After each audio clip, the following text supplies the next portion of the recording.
ఈశావాస్యమిదగుం సర్వం యత్కించ జగత్యాం జగత్ తేన త్యక్తేన భుంక్తీథాః మా గృధః కస్యచిద్ ధనం.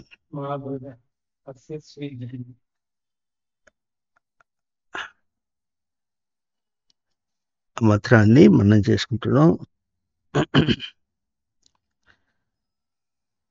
దీన్ని మైక్రో స్టడీ అంటారు. మైక్రో స్టడీ అంటే కొంచెం అట్లా పైన విచారణ చేసి ఏం తెలుసుకున్నాము, తాను దేహం కాదు, లోపల చైతన్య స్వరూపమే, పారమార్థిక సత్యాలు అది కాకుండా జారిపడ్డాడంటే బోధలో ఎంత దూరం పోయినా కూడా అది తనకు అధిష్టానంగా తన మీదే ఉంది, అధిష్టానంగా స్థిరంగా ఉన్నది. పోల్చుకోవటానికి స్థిరమైన ధారణ, అస్థిరమైన ధారణ పోల్చుకొని సాధకుడు పైకి ఎదిగేటట్లుగా ఉంటుంది బోధ. ఇక మూడవది అధమపక్షం ఎట్లా ఉంటుందంటే, ఏమీ తెలియకుండా ప్రవర్తించేటటువంటి మానవులు, ఇతర ప్రాణులన్నిటికీ కూడా వాళ్ళు గుర్తించినా గుర్తించకపోయినా ఉన్నది అధిష్టానం వాళ్ళకి తోడుగా, ఎప్పుడూ తోడుగా ఉంటుంది. తోడుగా ఉండటమే కాకుండా అధిష్టాన ప్రవర్తనయే వాళ్లకు ఎప్పుడు గుర్తింపులో ఉంటుంది. అధిష్టానం అనేటటువంటి స్థిరమైనగా గుర్తింపుగా ఉంటుంది. అస్థిరంగా వాళ్ళు ప్రవర్తించిన లోకంలో ఏదో లోపల మెదులుతోంది, మర్చిపోయిన, జ్ఞాపకం రావటం లేదు అని ఆ తేడా ఎట్లా మాట్లాడతారు. అట్లాగే ఉన్నాను అన్నటువంటిది తనకు రచింపబడిన స్వరూపం, ఉనికి తనకు రచింపబడిన స్వరూపం. రచింపబడిన దానికంటే వేరుగా ప్రవర్తించలేడు. అట్లా ధనికుడు పేదగా ప్రవర్తిస్తున్నాడు ఎట్లాగో, పేదవాడు ధనికుడు వలె డాబులు మాట్లాడతాడు, ఎట్లాగో డాబరికంగా ఎట్లా ప్రవర్తిస్తాడో ఈ తేడా మనకు లోకంలో ఎట్లా కనిపిస్తుందో అట్లాగే తన ఉనికి తనకు పూర్ణమైనటువంటిది అయినప్పటికీ అసంపూర్ణంగా తను గుర్తించుకుంటూ, పరిమితంగా తక్కువగా తాను గుర్తించుకుంటూ ప్రవర్తిస్తాడు. కనుక ఎటు తిరిగి ఉన్నదానికి లోటు లేదు, ఉన్నదానిలో వ్యత్యాసం లేదు. ఊహించుకున్న దానిలో, ఊహించుకుని ప్రవర్తించే దానిలో తేడా ఉంటుంది. ఇది మనం గుర్తించి ప్రవర్తించాలి. ఇది ఈశావాస్యం, ఇది నియామకం. ఉన్నదాన్ని ఎవరూ కాదనలేరు, తొలగించలేరు. ఇంకా విశేషం ఏమిటంటే, తాను గుర్తించకపోయినప్పటికీ తను చేసే ప్రతి చేష్టలో సామాన్యుడైనా ఇంకా సాధకుడైనా ఏ ప్రాణులైనా సరే ఉనికిని గుర్తించుకుంటూనే ప్రవర్తిస్తున్నాయి అనే మాట జ్ఞానికి అర్థమవుతుంది, కానీ వాళ్ళకు కూడా అర్థం కాదు. కనుక జ్ఞాని ప్రమాణంగా మాట్లాడతాడు, లోకానికి అది అర్థం కాదంటారు. ఇంకా ఏమో నువ్వు ఏం చెప్తున్నావు కానీ నాకేం అర్థం కావటం లేదంటాడు. గుళ్ళో పోయి దేవుడు దండం పెడితే దేవుడు ఏదో అటు చేస్తాడు ఇటు చేస్తాడు అంటాడు. ఇంకా ఏదో చెప్తారు, ఆ మంత్రం చేస్తే, ఈ మంత్రం చదివితే, ఆ స్తోత్రం చదివితే, ఆ పూజలు చేస్తే, ఆ గ్రహ శాంతులు చేస్తే ఇట్లా అవుతుందని ఏవో ఊహించుకుంటారు. ఇవన్నీ కూడా శృతి ప్రమాణం కాదు. శృతి ప్రమాణం ఎంతవరకు అంటే ఆలయం వరకు ప్రమాణమే. ఆలయం అనేది ఎటు చూపించారంటే అర్థం కానటువంటి వాడికి స్థూల శరీరాన్ని చూసి స్థూల శరీరంలో సూక్ష్మమైనటువంటి తనని ఎట్లా అవగాహన చేసుకోవాలో ఆ అభ్యాసానికి తగినట్టుగా మనకు స్థూలంగా ఒక విగ్రహంలాగా, ఒక బొమ్మలాగా కనిపిస్తున్నటువంటి ఆలయంలో విగ్రహం కూడా మన గ్రహింపు చైతన్యం ఎట్లాగో ఇది మనకు పోలికగా పోల్చుకోవటానికి కోసం చెప్పారు.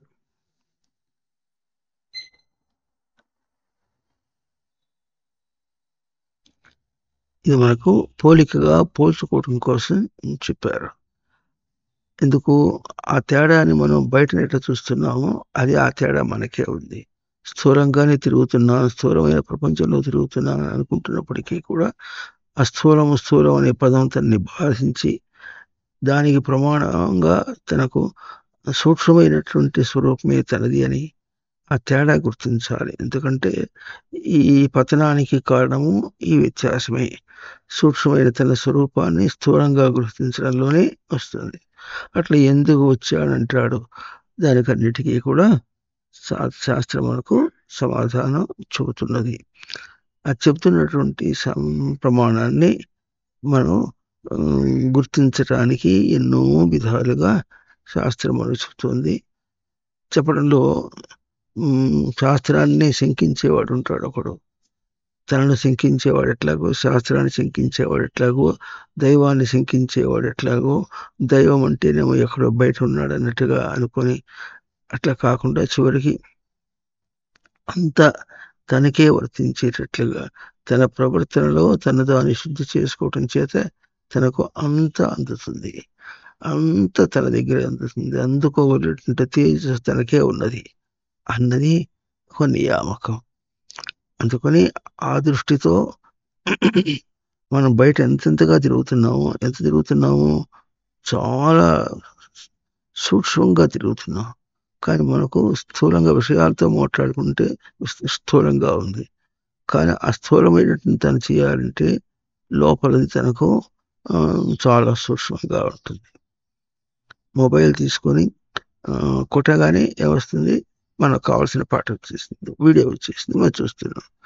కొట్టగానే వీడియో వచ్చేసిందంటే ఆ వీడియో మనకు అందించాలంటే మొబైల్లో ఎంత మన కంటికి కనిపించకుండా ఎటువంటిది ఏదో జరుగుతున్నదో ఇవన్నీ మనకు లౌకికంగా కూడా బాగా తెలుస్తున్నాయి. అది మనం అట్లాగే లోపల తనకు ఉంటుంది.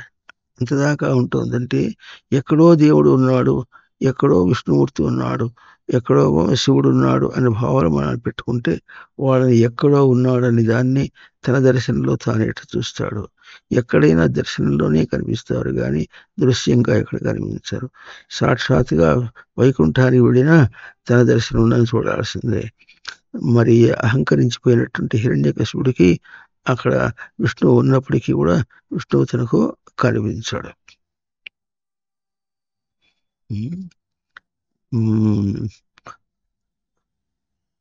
ఇటువంటివి చాలా కథల ద్వారా నిజాన్ని చెప్పడం వేరు. ఇట్లా కాకుండా మనకేదో లేనిపోంది కల్పించే గ్రహముల శాంతిలు ఆ వ్రతం చేయి ఈ వ్రతం చేయి అంటే ఏదో నడిచిపోతుంటుంది. దాంతో అదొక మతం అనుకునేటప్పటికీ మతాన్ని కూడా చులకన చేసేటటువంటి దోషం వస్తుంది. మతం యొక్క విలువ తెలియపోయేటప్పటికీ విలువతో సహా దానికి మనం భగవద్గీతలో మనం చెప్పుకున్నాం, సూత్రే మణిగణ ఇవ అని.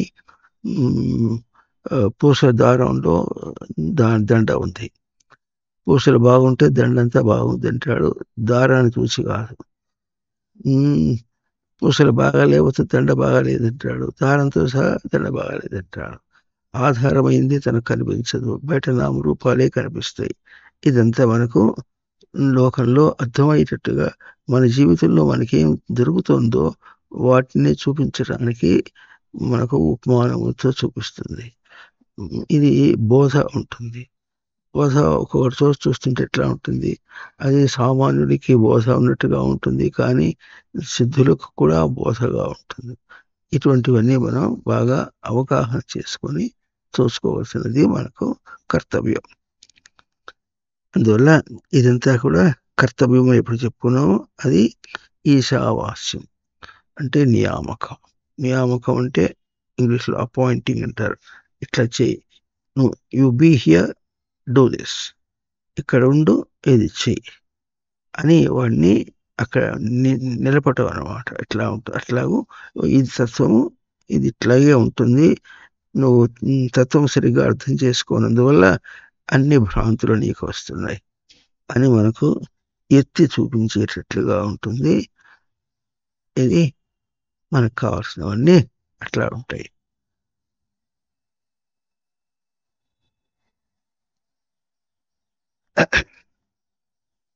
ఇప్పుడు మనం కర్మేంద్రియాలని విచారణ చేసుకుంటున్నాం. వాగేంద్రియము విచారణ చేసుకున్నాం. తర్వాత ఏది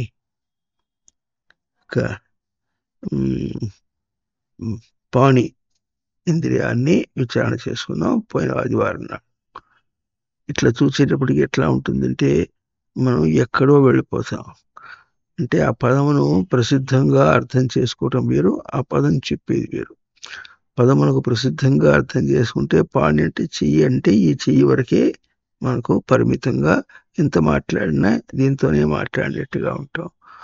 పణ వ్యవహార స్థిత్యోహం చేసుకున్నప్పుడు మనం ఇక్కడ మొత్తం మన ప్రక్రియ అంతా కూడా అర్థమవుతుంది. వ్యవహారం చేయటం అని విలువ తెలిసి వ్యవహారం చేయటం, విలువ తెలిసిన ఏదైనా తీసుకోవటం అన్నమాట సామాన్యులకి అర్థం కావాలి, కనీసం సాధకులకైనా అర్థం కావాలి. అట్లాగే వాగింద్రియంలో కూడా వచ్చే పరిభాషనే అన్నప్పుడు పరిభాషను భాష వ్యక్తాయాం వాచి, నువ్వు ఏం వ్యక్తం చేస్తున్నావు అని వచ్చిన బట్టికి అది ఒక వాగింద్రియమే కాదు, అన్ని ఇంద్రియంలో ఏం వ్యక్తం చేస్తున్నావు అనేటువంటి మాట బాగా వస్తుంది. కంటిలో కూడా తాకటంలో కూడా మనిషిని పోయి ఏదైనా జ్వరం వచ్చింది అనుకోండి, అట్లా పెట్టి మనం చూస్తాం. ఆ చూడటం వేరు. నీకేం బాగుందిగా ఆ తేడా తెలిసిపోతుంది. మృదుత్వము, ఇంకా సూక్ష్మత్వము, లేక స్థూలంగా దుడుకు, ఇవన్నీ కూడా మనకు తెలిసిపోతాయి. ఇప్పుడు మనం ఈ పూట పాణి పాదం,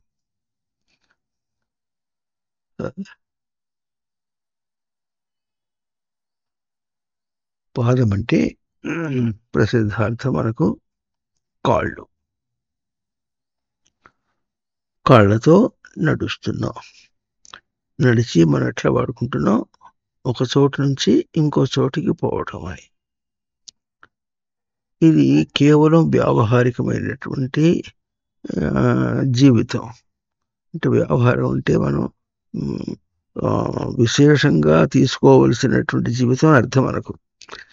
మన వ్యవహారం అంటే కూడా ట్రాన్సాక్టింగ్ అంటాం. ట్రాన్సాక్టింగ్ అంటే విషయంగా ఇచ్చిపుచ్చుకునేటట్లుగా ప్రవర్తించేటట్టుగా అర్థం చెప్పుకుంటున్నాం.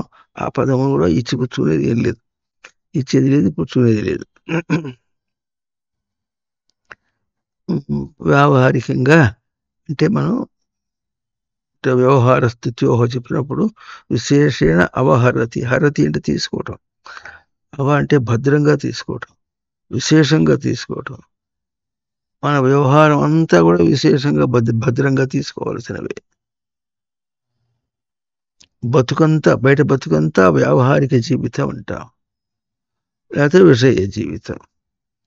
విషయ జీవితం అంటే దాంతో పోల్చి అవన్నీ విషయాలు, తనతో పోల్చి తనకు వ్యావహారిక జీవితం తను తీసుకోవలసింది. అంటే ఇప్పుడు బాధ్యత ఎవరి మీద ఉంది, తన మీదే ఉంది, తన మీద ఉంది, తను తీసుకోవాలి అన్నటువంటిది స్పష్టంగా మనకు అక్కడ ఉంటుంది. ఇది కూడా నియామకం. నడిచి ఒక చోటు నుంచి నడిచి ఇంకో చోటికి పోతున్నాం అన్నా. నడిచి అంటే కాళ్ళతో ఎడమ కుడి వేసుకుంటూ అవతల చోటికి వెళ్ళాము అన్నటువంటిది ఒక ప్రసిద్ధమైనటువంటి భావన. చోటు అంటే స్థూలంగా కూడా చూసి ఫలానా చోటు నుంచి ఇంకో ఫలానా చోటుకి పోతున్నాం అని, అది కూడా మళ్ళీ స్థూలమైనటువంటి దేహం చోటు నుంచి స్థూలమైన చోటుకి స్థూలమైన కాళ్ళతో స్థూలంగా నడుచుకుంటూ అక్కడికి పోయి చేరితే అయిపోయింది. అప్పుడు మనం ఒట్టి స్థూలమైనటువంటి బతుకు బతికామా, వ్యావహారికమైనటువంటి బతుకు బతికామా, లేక విచారణాత్మకమైనటువంటి బతుకు బతికామా, ఎట్లా మనకు ఏమి తెలియకుండా బతుకు ఏమవుతుంది, తెల్లవారుతుంది. మనిషి దేహం విడిచిపెట్టి వెళ్ళిపోతాడు. ఒక చోటు నుంచి ఇంకో చోటుకి అన్నది ఒక స్థానం. ఒక స్థానం అనేది సంస్కృత పదం. అప్పుడు ఏమవుతుంది, లేకపోతే ఒక దేశము, ఒక సంస్కృతి. ఒక దేశం అంటే ఒక అవకాశం నుండి ఇంకొక అవకాశానికి, ఇంకొక దేశానికి పోతున్నాం. ఒక అవకాశం నుండి ఇంకో అవకాశానికి పోతున్నాం. నడిచిపోతున్నాం అని ఎట్లా కాళ్ళతో అంటున్నామో, నడిచి అంటే ప్రవర్తనాత్మకంగా పోతున్నాం. పదగతవు ధాతువు, పాదము చేత పోతున్నాం. తెలుగులో కాళ్ళు అంటాం. కాళ్ళలో తెలుగులో చెప్పినట్టుగా సంస్కృతంలో పదం లేదు. సంస్కృతంలో పాదం అనే అర్థం ఉంది. దానికి పద్యతే ఇది పాదం అని, పద్యతే అనేన ఇది పాదం అని కూడా ఆ ధాతు యొక్క విశేషం అది. పద్యతే అంటే పొందుతున్నాడు గనక పాదం అని, దాని చేత పొందబడుతుంది గనక, దేని చేత పొందబడుతుందో అది పాదం అని. అంటే ఈ కాళ్ళ చేత ప్రవర్తన చేసినందువల్ల మనకు ఏది పొందబడుతుందో, ప్రవర్తన చేత పొందబడుతుందో అని అర్థం కూడా వస్తుంది కనుక పాదం అని ఆ ధాతు యొక్క విశేషం. దాన్ని దివాది గణం అంటారు. ఆ గణంలో ఆ ధాతు యొక్క స్వరూపం రెండు, కర్తరి ప్రయోగం పలుకుతుంది, కర్మని ప్రయోగం రెండు పలుకుతుంది. ఇప్పుడు పద్యతే అంటే పొందుతున్నాడు. అంటే ఇప్పుడు మనం నడక అని తెలుగులో ఎట్లా చెప్పాము, నడవడిక. నడవడిక అనేప్పుడు ఏమొస్తుంది, ప్రవర్తన తీరు, కుదురు, వెలుగు, ఇవన్నీ అర్థం వస్తుంది. నడక అనేటప్పటికీ కాళ్ళతో నడక అని స్థూలంగా చెప్పుకున్నాం. నడవడిక అని తెలుగులో చెప్పేటప్పటికి ఆ తేడా వచ్చేస్తుంది. నడత, నడవడిక. నడత అంటే ప్రవర్తన ఎట్లా ఉంటుందో, మనిషి గెంతకుండా తొట్టుబాటు లేకుండా ఎట్లా చేస్తాడు, ఇవన్నీ అర్థాలు దానిలో వచ్చేస్తాయి. ఆ ఒక్క అర్థంతోనే ఉన్నది పాదం అనేటటువంటిది అర్థం కూడా. దానికి స్థూలంగా నడవటం అని అర్థం చెప్పేటట్లుగా ధాతువు లేదు. ఏ పదం కూడా లేదు. మళ్ళీ చెప్పుకుంటున్నాం, సంస్కృత భాషలో ఏ పదము కూడా స్థూలంగా చూపించి, అంటే తద్వ్యావృత్తి అంటారు. తత్ అంటే అది, తద్వ్యావృత్తి అంటే అది అని చూపించేటటువంటి వృత్తి. ఇది అతద్వ్యావృత్తి రూపేణ వేదాంతై లక్ష్యతే అవ్యయం. అతద్వ్యావృత్తి అంటే అది అని చూపించకుండా ఉండేటట్లుగా వేదాంతం ఉన్నది.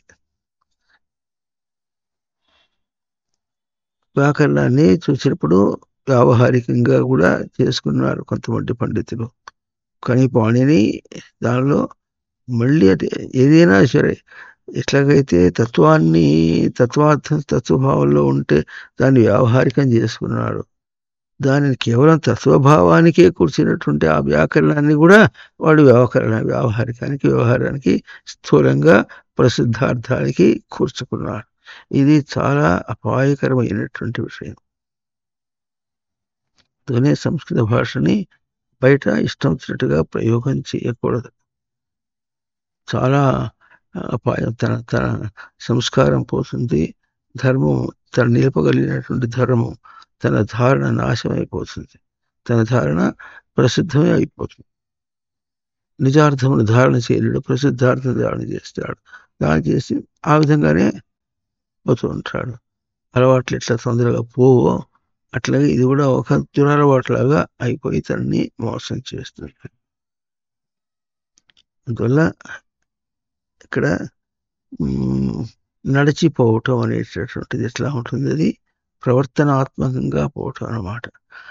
ఆ మాట ఇప్పుడు ఇంకో విశేషం, ఇది అన్వయ వ్యతిరేక న్యాయం అంటాం. ఏది నిజార్థంతో మనం చెప్తున్నామో ఆ నిజార్థము వ్యావహారికంగా స్థూలమునందు కూడా అదే పలుకుతుంది. కానీ స్థూలమునందు ఏం పలుకుతుందో అది నిజార్థంలో పలకదు. కాళ్ళతో నడిచిపోవటం అనే మాట పదము, పాదము అని చెప్పేటటువంటి ఆ అర్థంలో అది పలకదు. కానీ పాదము అని చెప్పేటప్పుడు పద్యతే పొందుతాడు, ప్రవర్తిస్తున్నాడు అనే మాట కాళ్ళతో వెళ్ళేటప్పుడు కూడా ప్రవర్తిస్తున్నాడు. ఎందుకు వస్తుంది? దుడుకుగా పోయేవాడు, ఏదో సామెత ఉంటుండేది, ఎవర్రా వచ్చేది సుబ్బిగాడేనా అంటున్నాడు తాతయ్య. నీగట తెలుసు తాతయ్య అంటే, నీ నడవటమే తెలుస్తుందిరా, అడుగులు దుడుకుగా వేసుకుంటూ వస్తూ ఉంటావు అంటే. ఇప్పుడు ఏమిటి, ఇక్కడికి కాళ్ళలో నడక అని అర్థం చెప్పినప్పుడు కూడా అక్కడ ప్రవర్తన అనేది మనకు తెలిసిపోతుంది. అంటే వ్యావహారికంగా చెప్పినప్పటికీ కూడా పరమార్థం అనేది దానిలో గుర్తించగలడు. అందుకనే దృష్టిం జ్ఞానమయీం కృత్వా పశ్యేద్ బ్రహ్మమయం జగత్. ఇదంతా మనకు స్థూలంగా నామరూపాత్మకంగా కనిపిస్తున్నప్పటికీ కూడా దానిలో నుంచి దానికంటే వేరుగా ఉన్నటువంటి నిజమే మనకు అవుతుంది. అందుకనే ఒక రహస్యం ఉంది, ఆ రహస్యం చెప్పుకుందాం. బయట వ్యవహరించేటప్పుడు దాన్ని ఆధారంగా తనను తన ఉనికిని ఇట్లా ప్రసరింపజేస్తాడా, లేక తన ఉనికి ప్రకారంగా దాన్ని చేస్తాడా అన్నటువంటి మీమాంస లేదు సృష్టిలో. బయటిది ఎట్లా ఉందో తనది ఎట్లా ఉందో. మన పాటలో శబ్దస్పర్శాది రూపంలో ఏమొస్తున్నాయి? సప్తదర్శనములే వస్తున్నాయి. ఎవరిని చేరుస్తున్నాయి? శ్రోతత్వగాది ఇంద్రియములను చేరుస్తున్నాయి. చేరుస్తుంటే అనుసంధాన లీలగా తెలుసుకుంటున్నాడు, సప్తదర్శనములు తెలుసుకుంటున్నాడు. అవి వచ్చేది కరెక్ట్గానే వస్తున్నాయి, ఇది కరెక్ట్గానే వస్తుంది అని అవి రావటం ఎట్లాగో అవి ఉన్నవి కూడా అట్లాగే. అందుకని మనం ఒక విధంగా చూస్తే ఈ స్థూల ప్రపంచం అంతా ఎట్లా ఉంటుందంటే జడ పదార్థం. అంటే జడము అంటే దానికి చైతన్యం లేదు. దానికే గనక చైతన్యం ఉంటే అప్పుడు మనం ఎట్లా అవుతాము? మనకు చైతన్యం, దాని చైతన్యం రెండింటికి పొందుకోకుండా ఉంటుంది. అప్పుడు ఏం చూపిస్తుంది? అది నిశ్చలంగా, అంటే ఒకదాన్ని ఇది ఇప్పుడు ఇప్పటి కాలంలో ఒక వేగములను గురించి చెప్పాలంటే ఒక వేగం యొక్క అబ్సల్యూట్ వేగం, చాలా వేగములు ఉన్నాయి. దాని యొక్క నిజ వేగం చెప్పాలంటే ఒకదాన్ని నిశ్చలం చేసి దాంతో పోల్చి మిగతా అన్ని వేగములు చెప్పాలి. ఒకదాన్ని నిశ్చలం చేస్తాడు, దాంతో పోల్చి మిగతా వేగాలు చెప్తాడు. అట్లాగే ఒకటిని స్థిరం చేసుకుని దాంతో పోల్చి మనం చేయాలి మన ప్రవర్తన. మనకు లోకంలో కూడా ఇది విశేషం. ఏదైనా ఒకటి అనుకోండి, దాని ప్రకారం మనం ఏం చేద్దామో చేద్దాం. ఇది చేద్దాం అనుకోండి, దాన్ని బట్టి మనం అవి కావాలి ఇవి కావాలి ఎంత ఆలోచించాలి. మరి ఏం చేద్దామో మనకు తెలియకుండా మరి అవి ఇవి ఏం పోగు చేసుకుంటాం. మెటీరియల్ కలెక్షన్ మాత్రం మనకి ఎట్లా వస్తుంది అని లోకంలో ఎట్లా ఉంటుందో అట్లాగే ఎప్పుడు కూడా బయట నామరూపాత్మకంగా కనిపించినవన్నీ కూడా నామరూప క్రియా గుణములు 4 కూడా అవి ఇట్లా స్థూలమైనవి. స్థూలమైనవి అంటే జడమైనవి, అంటే దానికి చైతన్యం లేదు గనక నువ్వు ఎట్లా ఆడిస్తే అట్లా ఆడుతుంది. ఇప్పుడు ఏదన్నా తేడా వస్తే నువ్వు ఆడించడంలో తేడా కానీ దాంది కాదు. ఇది సృష్టి యొక్క రచన అందాం.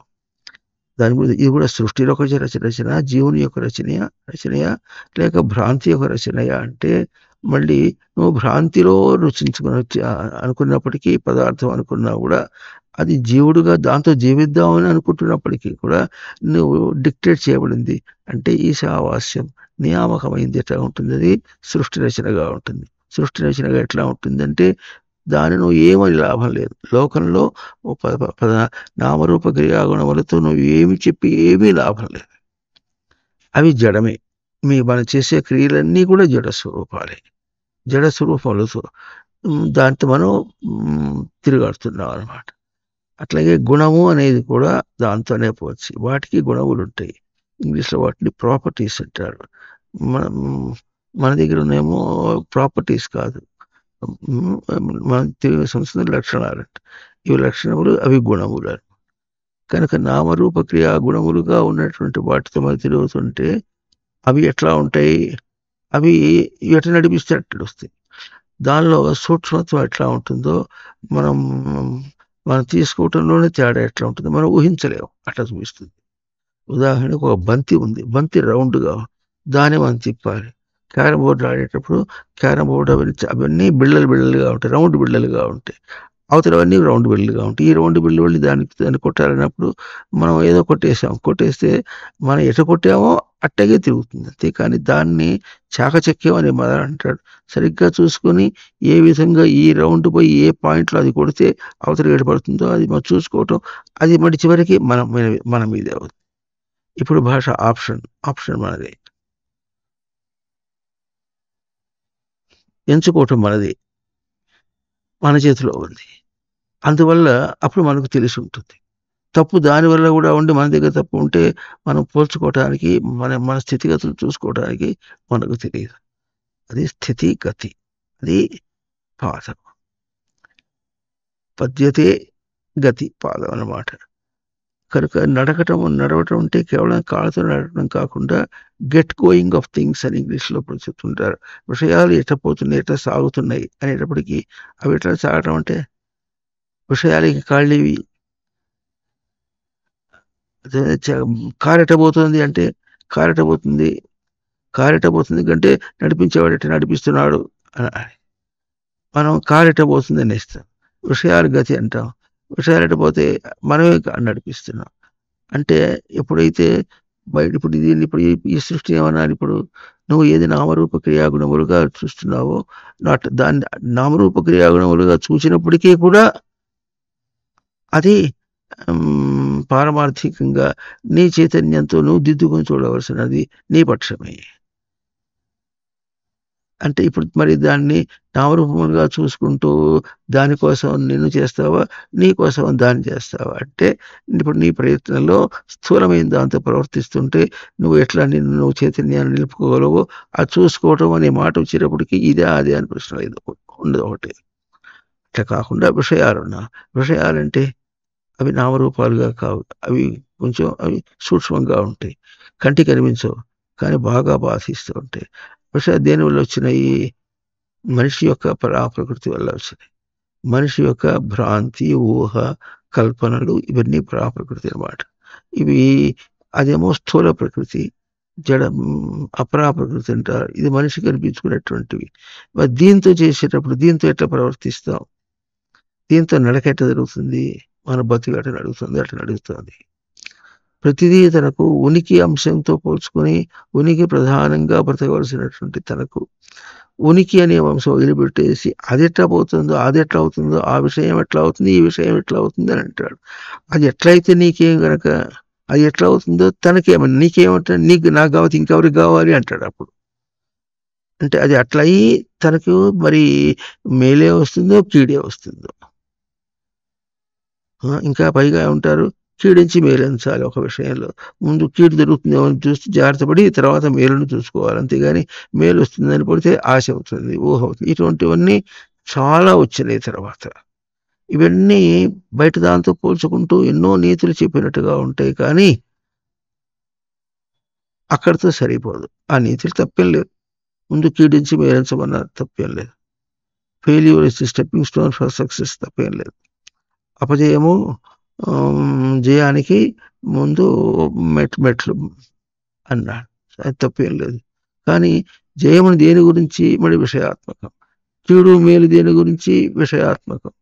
ఇక్కడ మనం తిరుగుతున్నాం. అక్కడ తిరిగినప్పటికీ కూడా నీ వాక్యానికి పారమార్థికమైన అర్థం ఉంది. నువ్వు ఒక పారమార్థికమైన దృష్టితోనే చూస్తున్నావు, కానీ విషయాన్ని చూస్తున్నావు.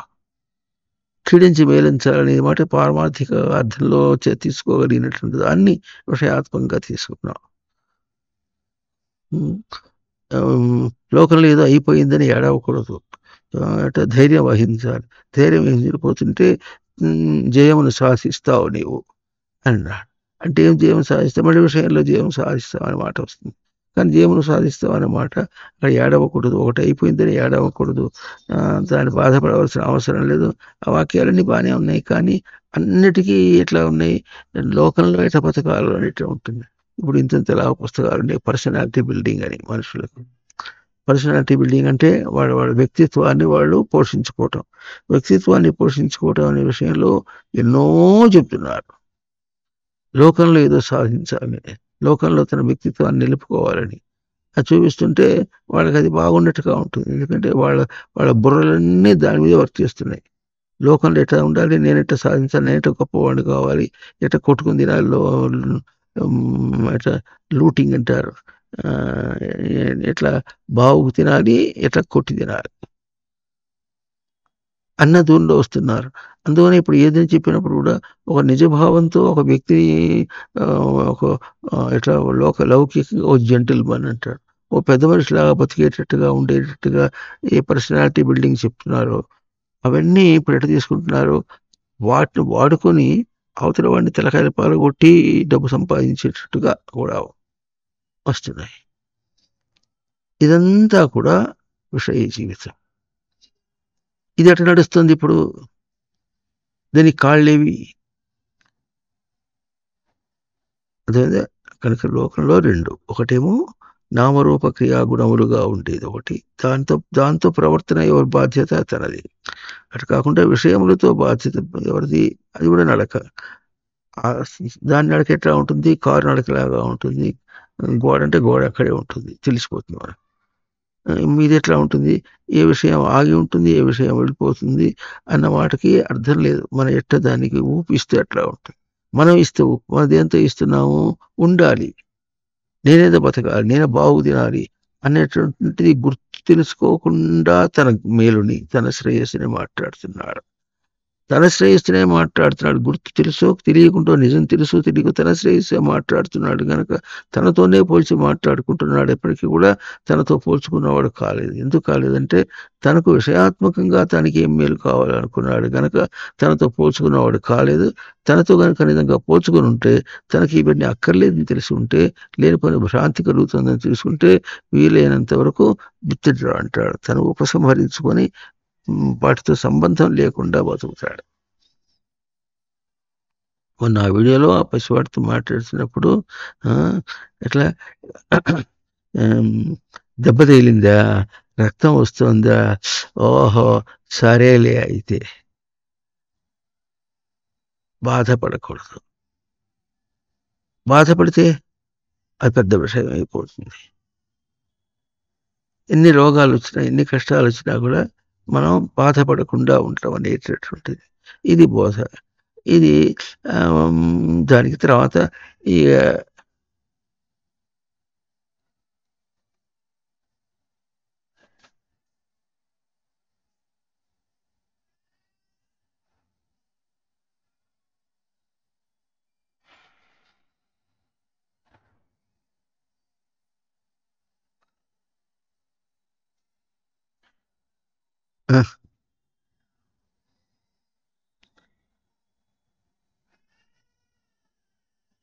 కూర్చో కూర్చో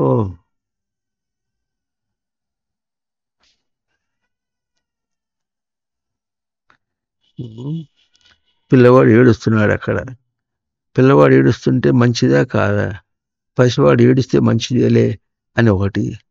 ఏడుస్తారెందుకు? ఏడవలసిన అవసరం ఏమి తెలియదు. మరి పిల్లల కంఠంలో ఏం పోకడ జరుగుతుంది అర్థం కాదు. మరి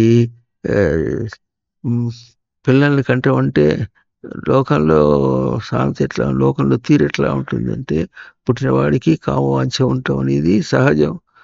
అది ఉండాలి. ఆ వయసులో అది ఉంటుంది. తర్వాత అదే పోతుంది.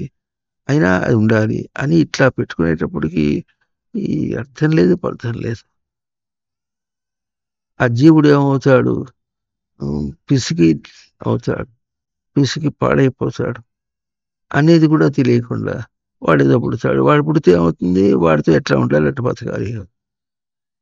ఇప్పుడు నీ నీ నీ దోషం వల్ల నువ్వు చెడిపోయినావు, వాడు చెడిపోయినాడు. వాడికి అవకాశమే లేకుండా చేస్తే వాడి సంస్కారాన్ని ఎదగడానికి వచ్చావు. వాడిని ఆదిలోనే హంసపాదని ముందు తల్లి గర్భంలోకి విడిచే లోపలనే ఇంత పిసికి నాశనం చేస్తేవి. ఇంకా వాడిట బాగుపడాలి. ఇవన్నీ ఎంత అవాంతరాలు రావాలో అన్ని అవాంతరాలు వస్తాయి విషయ జీవితంలో. దీనికంటే బాధ్యుడెవడు? తానే. కనుక ఏం చేయాలి? ఏవి వస్తున్నాయి అని చెప్పినప్పుడు, ఎందుకంటే ఇంత పాటలో శబ్దస్పర్శ రూపరస గంధములు వస్తున్నాయి పంచమహాభూతముల వల్ల. ఎక్కడికి వస్తున్నాయి? శ్రోత్రత్వ చక్షు జిహ్వ ఘ్రాణములని ఇంద్రియములకు వస్తున్నాయి. ఏమొస్తున్నాయి? సప్తదర్శనములు వస్తున్నాయి. సప్తదర్శనములు అంటే ఉన్నటి ఉనికిని చైతన్యవంతం చేసుకుని తాను సమృద్ధిగా ఎట్లా ఉండాలో ఆ సందేశం వస్తుంది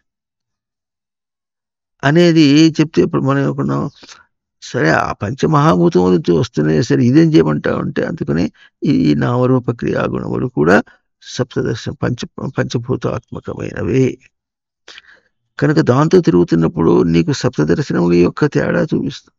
లేదా నువ్వు గుర్తించకపోతే నువ్వు గుర్తించలేదని తేడా చూపిస్తుంది. ఇది అనుసంధానం అన్నాడు.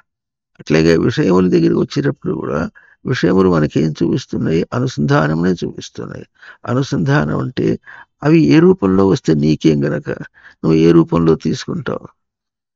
అవి ఏ రూపంలో వస్తున్నాయంటే అది ఇందాక చెప్పినటువంటిది సప్తస్పర్శ రూపగంధములు ఆ పంచమహాభూతములు పంపించేవి తను తీసుకున్నవి ఎట్లా వస్తున్నాయంటే పూర్తిగా బోధాత్మకంగా వస్తున్నాయి.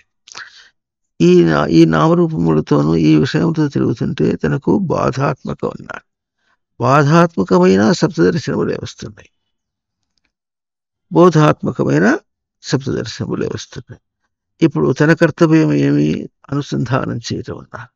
సంధానం అంటే చింతాయా ధారణ కూడా చెప్పుకోవచ్చు. అంటే అది వస్తుంటే దానిలో ఏముందని తీసుకుందాం అనుకుంటావు నువ్వు? ఎందుకు వస్తుంది అది? వాడు ఎందుకో వస్తున్నాడు, వాడు మొహం చూస్తుంటే ఏటో, వాడి వాలకం చూస్తే ఎట్టగో ఉంది.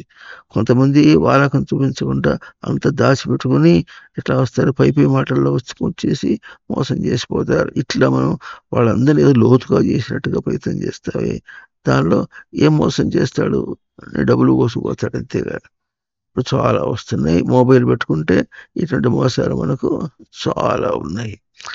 కనుక ఏం చేసినా లౌకికంగానే కదా, ఏం చేసినా స్థూలంగానే కదా.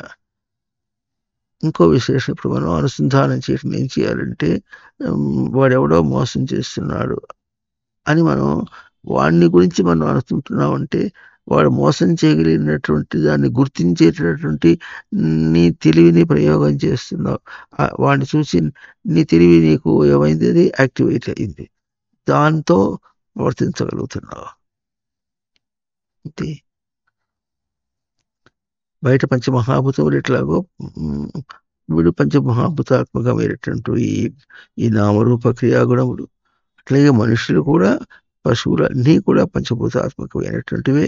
కనుక అవి ఎట్లా బోధగా వచ్చినా బాధగా వచ్చినా అవి అందించగలిగినటువంటివి సప్తదర్శనములు అంతే.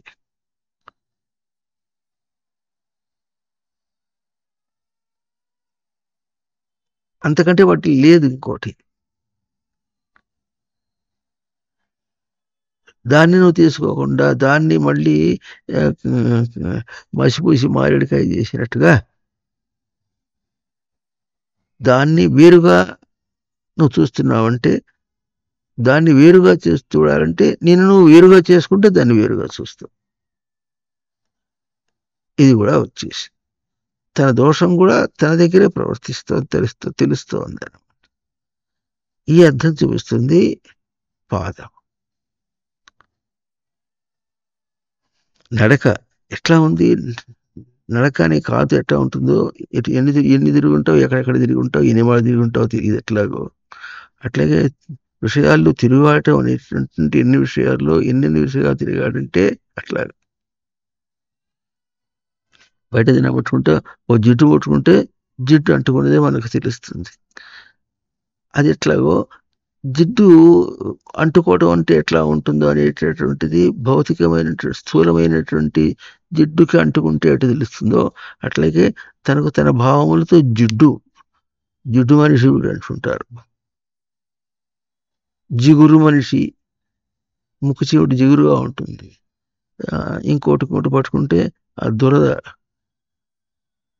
టచ్ మీ నాట్ అని ఒక చెట్టు ఉంటుందట, ముట్టుకుంటే దురద వస్తుంది. అట్లా ఉంటుంది. రోడ్డు నడుస్తుంటే మామూలుగా ఉంటే బాగానే ఉంటుంది, మట్టి అంటుకుంటుంది. వర్షం వస్తే ఆ మట్టి బురద అవుతుంది. మట్టికి బురదకి తేడా ఉంది. మట్టికి బురదకి తేడా అనేది బయట స్థూలంగా ఎట్లా గుర్తిస్తున్నావో ఆ గుర్తించేటటువంటి తెలివి నీకు ఉందని తెలియాలి. ఎక్కడ గుర్తిస్తావు ఇప్పుడు దాన్ని? సూక్ష్మంగా తన వ్యవహారం తను ముందుకు పోవటానికి అడ్డంగా వస్తున్న చోట ఈ తేడా ఉంది, ఇది గుర్తించాలి.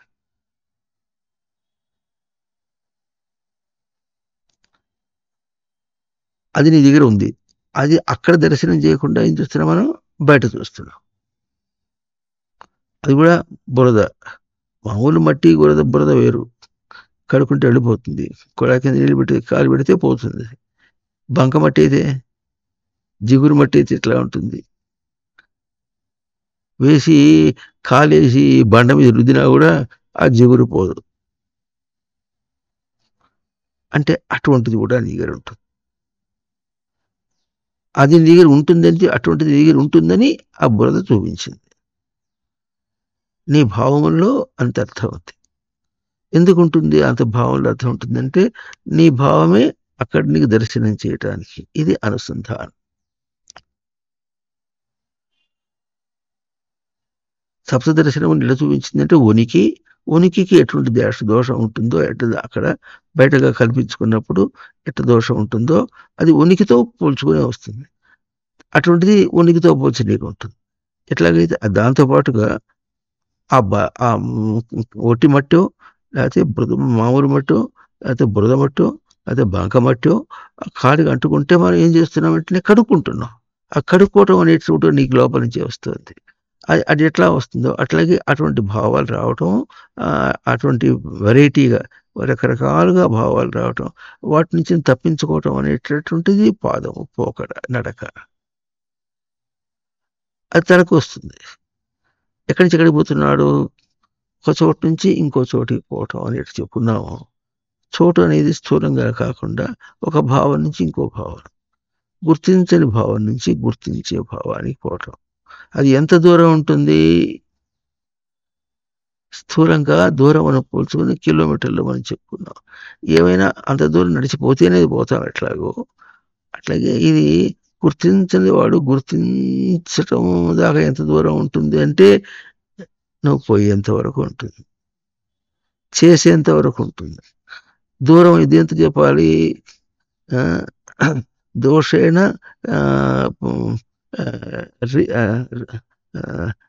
ఏమిటి ఆరయతి అని ఇట్లా గతవ ధాతు అంటే దోషంగా ప్రవర్తిస్తున్నాడు. అంత దూరం. దోషంగా ప్రవర్తించకుండా ఉంటే దగ్గర. దూరస్థం చ అంతికే చ తత్. దోషంగా ప్రవర్తిస్తే దూరం, కాకపోతే దగ్గర. ఇప్పుడు దీనికి ఎంత కొలత? ప్రవర్తన కొలత, కిలోమీటర్లు కాదు. ఇప్పుడు భారతదేశంలో ఎట్లా ఉంటుంది? ఇండియన్ స్టాండర్డ్స్ అని ISI వస్తుంటాయి, ముద్రలు వస్తుంటాయి. ఇండియన్ స్టాండర్డ్ ఇన్స్టిట్యూషన్ ఏదో అంత పేరు దాన్ని వస్తూ ఉంటాయి. వాళ్ళు ప్రతిదానికి స్టాండర్డ్స్ పెడుతూ ఉంటారు. పెట్టి ఇట్లా ఉంటే అది సరిపోయినట్టు ISI అప్రూవ్డ్, లేకపోతే ISI అప్రూవ్డ్ కాకపోతే బయట ఏమి చేయడానికి వీల్లేదు అని వాళ్ళు చెప్పుకుంటూ వస్తూ ఉంటారు. అట్లా స్టాండర్డ్ అంటే ప్రమాణం ఎట్లా ఉంటుంది? ఎంతో పోల్చుకునే ప్రమాణము, దాంతో పోల్చుకునే తన ప్రమాణమా, తనతో పోల్చుకుని దాని ప్రమాణమా? ఆ మాట మనకు ఇంకా రాకూడదు.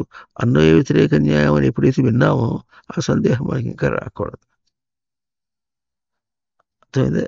అయినా అనుసంధానం అంటే ఎట్లా ఉంటుంది? అక్కడ సప్త దర్శనములను అందిస్తుంటే తాను తీసుకోవటం అంతే. ఎట్లాగైతే శ్రోత్రత్వ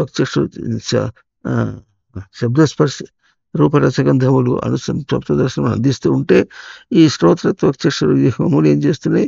సప్తదర్శనం తీసుకుంటున్నాయి. పంచభూతములు అర్థం చేస్తాయి. ఏ పంచభూతములు తీసుకొస్తున్నాయో అట్లాగే ఏ సృష్టి ఎట్లా రచించిందో దీనిలో నుంచి సప్తదర్శనం దర్శనం చేసుకోవాలి. సృష్టి యొక్క తాత్పర్యాన్ని తెలుసుకుని చేసుకున్నప్పుడు ఏమవుతుంది? తనకు దానిలోంచి సచ్చిదానందం తీసుకోవటం అంటే సచ్చిదానందం తీసుకోవటం అంటే తేజస్ అనుకుంటుంది. అది సృష్టి ఎట్లా అందిస్తోందని తెలుసుకున్నప్పుడు సృష్టి తన్ని ఎట్లా రచించిందో తనకు అర్థమవుతుంది.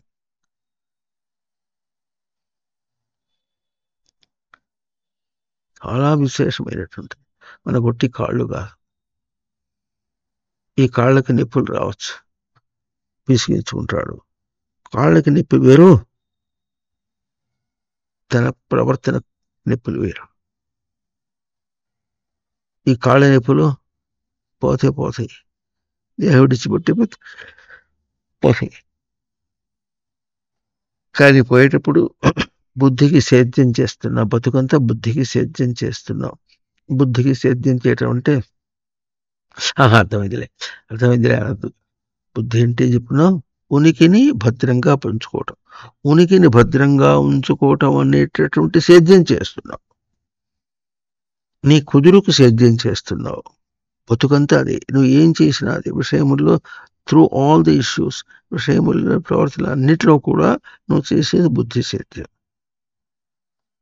ఆ బుద్ధికి సేద్యం అనేటటువంటి దాంతో ఉండి ఎంత అస్తవ్యస్తంగా ఉందో దేహం విడిచిపెట్టిపోయేటప్పుడు అది తీసుకుపోతాడు.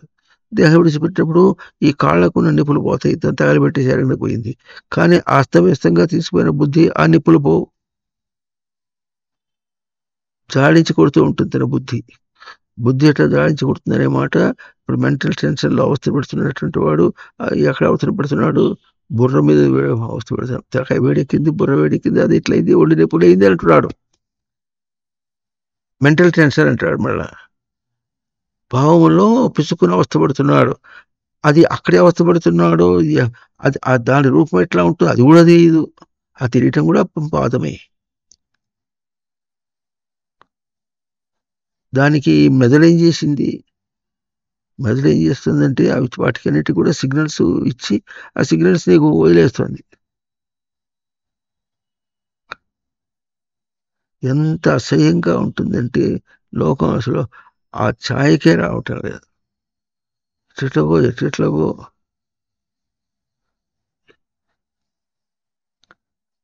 ఈ అడ్వర్టైజ్మెంట్స్ వస్తుంటాయి.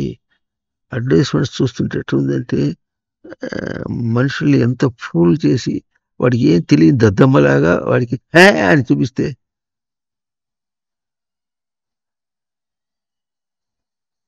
ఇది అట్రాక్షనా? వాడికి తెలియలేదు. దాని విలువ చూపించి చెప్పడం అనే మాట అర్థం కాదు. ఓ అని వస్తుంటాయి. కొత్తవాడు తీసుకొచ్చాడు కనుక నీకు పరిచయం కావాలి, దాని విలువ చెప్పు. ఆ చెప్పడంలో అటు మాట్లాడి ఒక వీడియో లాగా చేస్తే, వీడియో లాగా చేస్తూ ఇస్తే వీడియో చూస్తే అర్థమవుతున్నటువంటి వాడు తెలియలేని దద్దమ్మ అని అర్థం. ఆడియోలో చెప్తే అప్పుడు ఏం చేశారు, ఒకప్పుడు ఆడియోలో ఆల్ ఇండియా రేడియో ఉండేది, ఏదో వస్తుండేది. అప్పుడు కూడా బాగా ఉండేది. మరి తర్వాత వీడియోలు వచ్చినాయి. అంటే అర్థం ఏంటంటే ఇప్పుడు వీడియోలో చూపించవలసి వచ్చింది, సినిమాలో చూపించవలసి వచ్చింది అని అంటే వీడికి బుద్ధి కుశలత లేదన్నమాట. బుద్ధి కుదురు లేదు. అంటే ఉనికిని తాను కూర్చుకోవటం అనే దానిలో కుదురు లేదు. తన మనిషి ఎట్లా పోయినాడు, పూర్తిగా బుద్ధి విలువ లేదు. అంతగా అట్లా ఎందుకు అయిందంటే పూర్తిగా తల్లిదండ్రుల యొక్క తప్పు.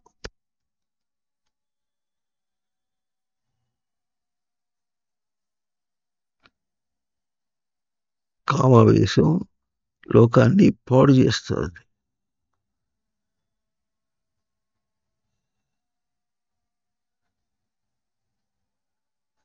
అంతకంతకు పెరిగి దానికి ప్రాముఖ్యత వచ్చేసి ఎంతగా ప్రాముఖ్యత వచ్చిందంటే దాంతో నాశనం అయిపోతున్నప్పటికీ కూడా తెలియకుండా ఉండేటట్టుగా లోకంలో మొదటి నుంచి నాశనం అయిపోతున్నారు. కాకపోతే ఒక గృహస్థుగా ఉండి ఓ 10 మంది పిల్లల్ని పుట్టించుకొని దాంతో అవస్థపడి ఎట్లా ఉంది.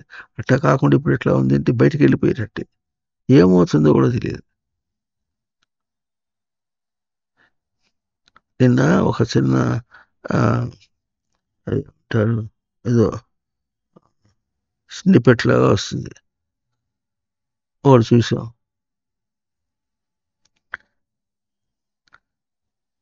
ఫ్లైట్లో పోతున్నారు. అమ్మాయేమో పక్కన పడుకొని నిద్రపోతుంది. ఫ్లైటు కిటికీ తలుపు తెరిచి ఉంటుంది. ఉంటుంది ఎప్పుడన్నా? ఉండదు. మరి ఏం చూపిస్తున్నారు? ఆ వీడియోకి ఏమర్థం? పసివాడున్నాడు. వాడు 7 ఏళ్ల పిల్లవాడు. వాడు కిటికీలోంచి బయటికి చూసి నవ్వు కేరింత అని దూకుతున్నాడు ఇట్లా లేచేసి. అమ్మేమో నిద్రపోతుంది. దూకుతూ దూకుతూ ఏం చేశాడు? బయటపడిపోయినాడు. అసలు మొదట్లోనే కిటికీ తెరిచి ఉంటుందనే మాట అబద్ధం. ఒకవేళ ఏదైనా ఉన్న తెలుసుకునేటట్టుగా పసివాడు తెలిస్తే వచ్చేస్తుంది అది. అట్లా ఉంటుంది అది. ఉండదు అది. అయినా అట్లా దాని అర్థం ఏంటో ఆ వీడియోకి ఏం అర్థం? ఎందుకు చూస్తున్నారు ఇప్పుడు? మూర్ఖుడని చూస్తున్నారా? దూకుతాడు. ఆ దూకిన తర్వాత ఎట్లుంటాడు? కింద రెక్కల మీద పడతాడు వాడు. ఫ్లైట్ రెక్కలు ఉంటే రెక్కలు పడతాడు. ఎంతైనా పసివాడు రెక్కల మీద పడినప్పుడు వాడు లేటి నిలబడి ఆ రెక్కల మీద ఇచ్చి అంటాడు వాడు. అట్లా ఆడుతుంటాడు. ఆడుతూ ఆడుతూ ఏం చేస్తాడు? మరి రెక్కలు ఎట్లా ఉంటే ఇట్లా స్లోప్గా ఉంటుంది. జారి కింద పడతాడు.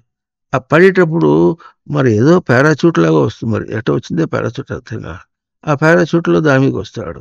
దాని మీద వచ్చి ఇట్టిట్టాడు.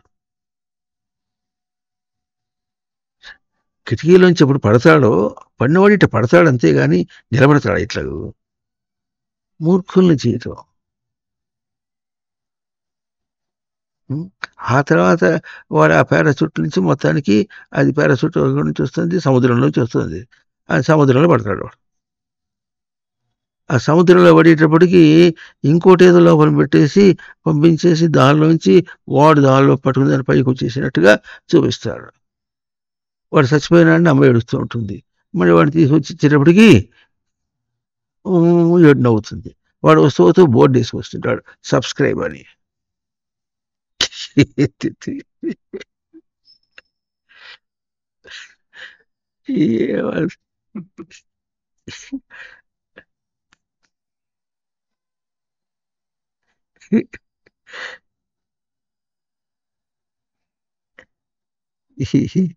ఇవన్నీ అందులో ఇప్పుడు బాగా 3Dలు అన్నీ వచ్చేసి చాలా టెక్నిక్స్ బాగా వచ్చేసినాయి. ఆ టెక్నిక్స్లో మోసం చేస్తుంటే అవి చూస్తూ ఉంటే అట్లా చూస్తుంటాడు. సోషల్ మీడియా అర్థం లేదు, పర్థం లేదు. వీడియో చూపించినా ఎవరు అర్థం ఉండాలి. భౌతిక జీవితం ఇది కూడా పోకడ. ఈ పోకడకి పాదం. ఈ పాదం ఏం చూపిస్తుంది? దాచిపోయినట్టుగా నువ్వు ఏమైనా చెయ్యి, ఏం చేసినప్పుడు కూడా బయట దాంతో పోల్చుకుని నిన్ననుకున్నా నువ్వు దాంతో పోల్చేస్తా అనుకున్నప్పటికీ కూడా ఆ రెండే సెన్సులు మనకు చూపించేది. మొట్టమొదటిలో ఏం చెప్పుకున్నాం మనం? జ్ఞానేంద్రియములు చెప్పినప్పుడు తన కిరణమును ప్రసరింపజేసి దాన్ని తీసుకున్నాడు. అంటే తాను బయటికి ప్రవర్తించడం, వ్యక్తం చేసుకోవడం. కర్మేంద్రియాలంటే ఏం చేస్తారు? తన కిరణమును బయటికి ఇస్తున్నాడు. ఇది కూడా అది కిరణమును బయటికి ఇచ్చి దాంతో తీసుకుంటున్నాడు. తన కిరణమును బయటికి ప్రవర్తింపజేసి తన దగ్గర దాని దర్శనం చేసుకుంటున్నాడు. ఎట్టైనా తనది, అటైనా తనదే, ఇటైనా తనది.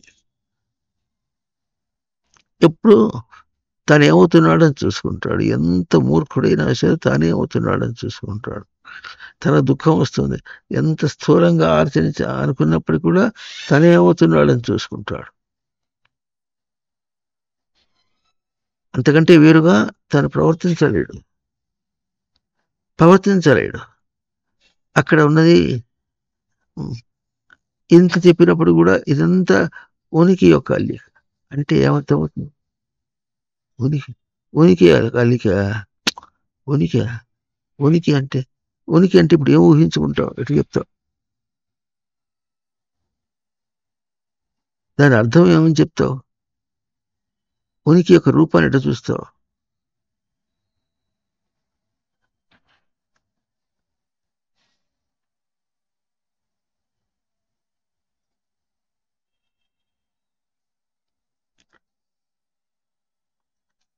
అట్లా ఉన్నాం మనం. మన తీరు అంతా కూడా, అవగాహన అంతా కూడా అంత దుష్టంగా ఉంది అన్నమాట.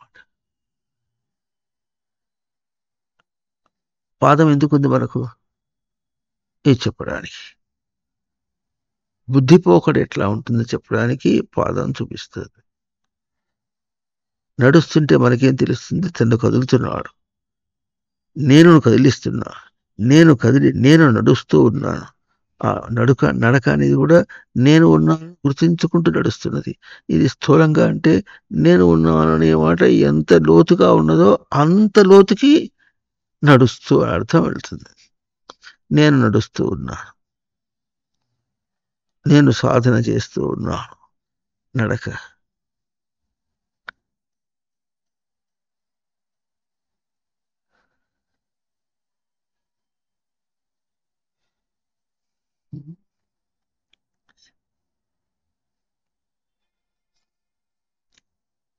అందువల్ల ఇప్పుడు ఇది ఇట్లా నడుస్తున్నప్పుడు ఏ రంగంలో నడవటం లేదు, అన్ని రంగాల్లో నడుస్తున్నాయి. ఏ రంగమైనా సరే చివరికి 2-3 మాటల మాట చెప్పుకున్నాము. బయట నామరూపాత్మకమైనటువంటిది ఒకటి, ఇంకోటి విషయాత్మకమైనది. ఇంతే. ఆ క్లాసిఫికేషన్, ఆ విభాగము రెండే. మూడవది అంతరంగికంగా తాను స్థూలమైన దాంతో ప్రవర్తించడం, లేకపోతే తను కల్పించుకున్నటువంటి ఈ విషయం వల్ల తను కల్పించుకున్నటువంటిది దాంతో ప్రవర్తించడం. ఈ రెండింటి మీద ప్రవర్తించుకుంటూ బుద్ధి సేద్యం, ఎడ్యుకేట్ వన్స్ ఓన్ సెల్ఫ్, తను తాను దర్శనం చేసుకుంటూ ప్రవర్తించడం, అంతే. అది జరగట్లేకపోతే, అది జరగకపోతే ఇదంతా కూడా వ్యర్థమై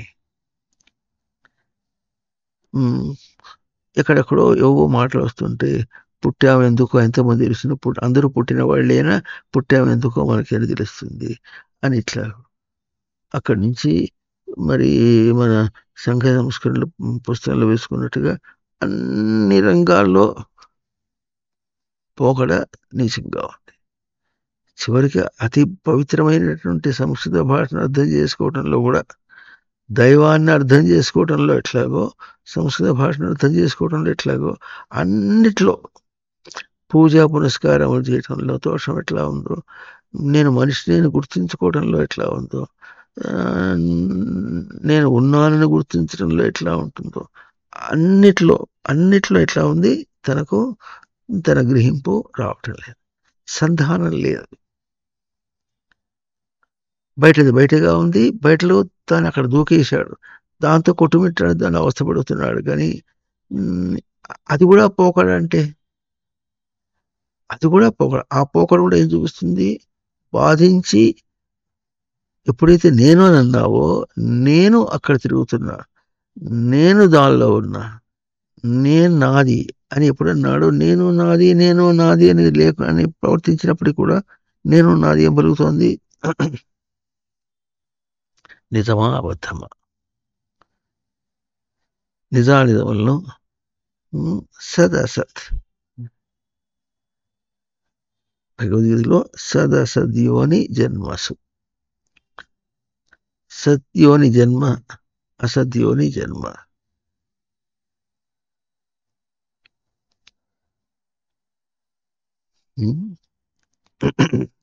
కనుక ఈ విధంగా ఏమవుతున్నాం మనం? ప్రవర్తతే పద్ధతి అంటే ప్రవర్తతే ప్రాప్నోతి.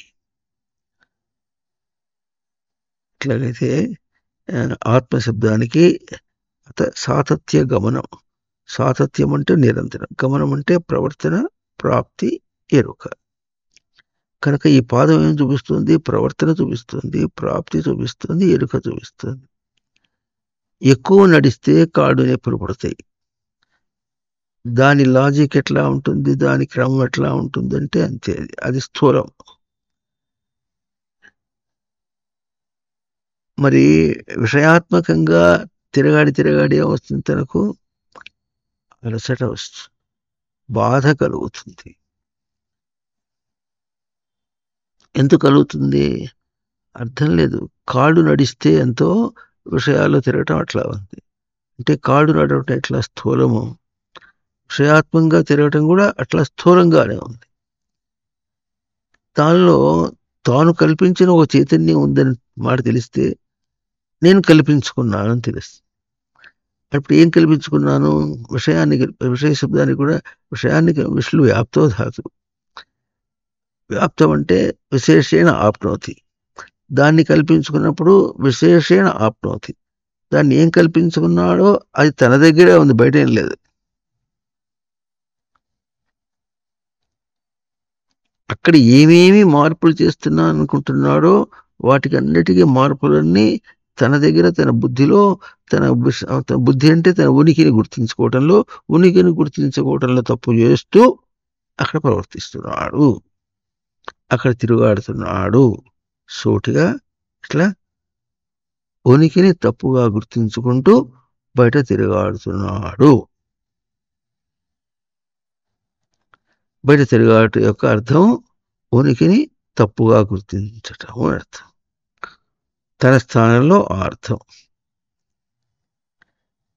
తన స్థానంలో ఈ అర్థాన్ని విచారణ చేయకుండా, గుర్తించకుండా బయట దాంతో మాట్లాడుతూ తిరుగుతున్నప్పుడు ఎట్లా ఉంటుంది? ఇది ఎట్లా అర్థం కాలేదు, అది అర్థం కాలేదు. ఇది అర్థం కాలేదు కనుక అక్కడ సొల్యూషన్ రాదు. ఎందుకు? కరెక్షన్ తన దగ్గరే. దానికి మొదలైంది తన దగ్గరే మొదలైంది. అందుకని దాన్ని సంస్కృతంలో ఆది అనేసారు, తెలుగులో మొదలన్నా దాన్ని ఆది అన్న. ఆస్మృతో దీయతి. అక్కడ ఏం జరుగుతుంది? అట్ట ఇట్టయింది అంటున్నావు, అది నీ స్మృతిలో వేయబడింది. నీకు నీ స్మృతిలో అట్ట ఇచ్చుకున్నావు నీవు, అందువల్ల ఆది అయింది.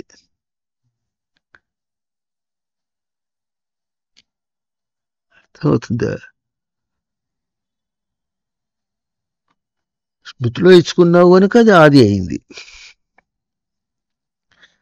స్మృతిలో అట్లాగే ఆడిస్తూ ఉంటే బయట అట్లాగే ఆడుతుంది. స్మృతిలో దిద్దుకోవాలంటే స్మృతిలో అట్లా ఆడిస్తున్నానని తెలియదుగా.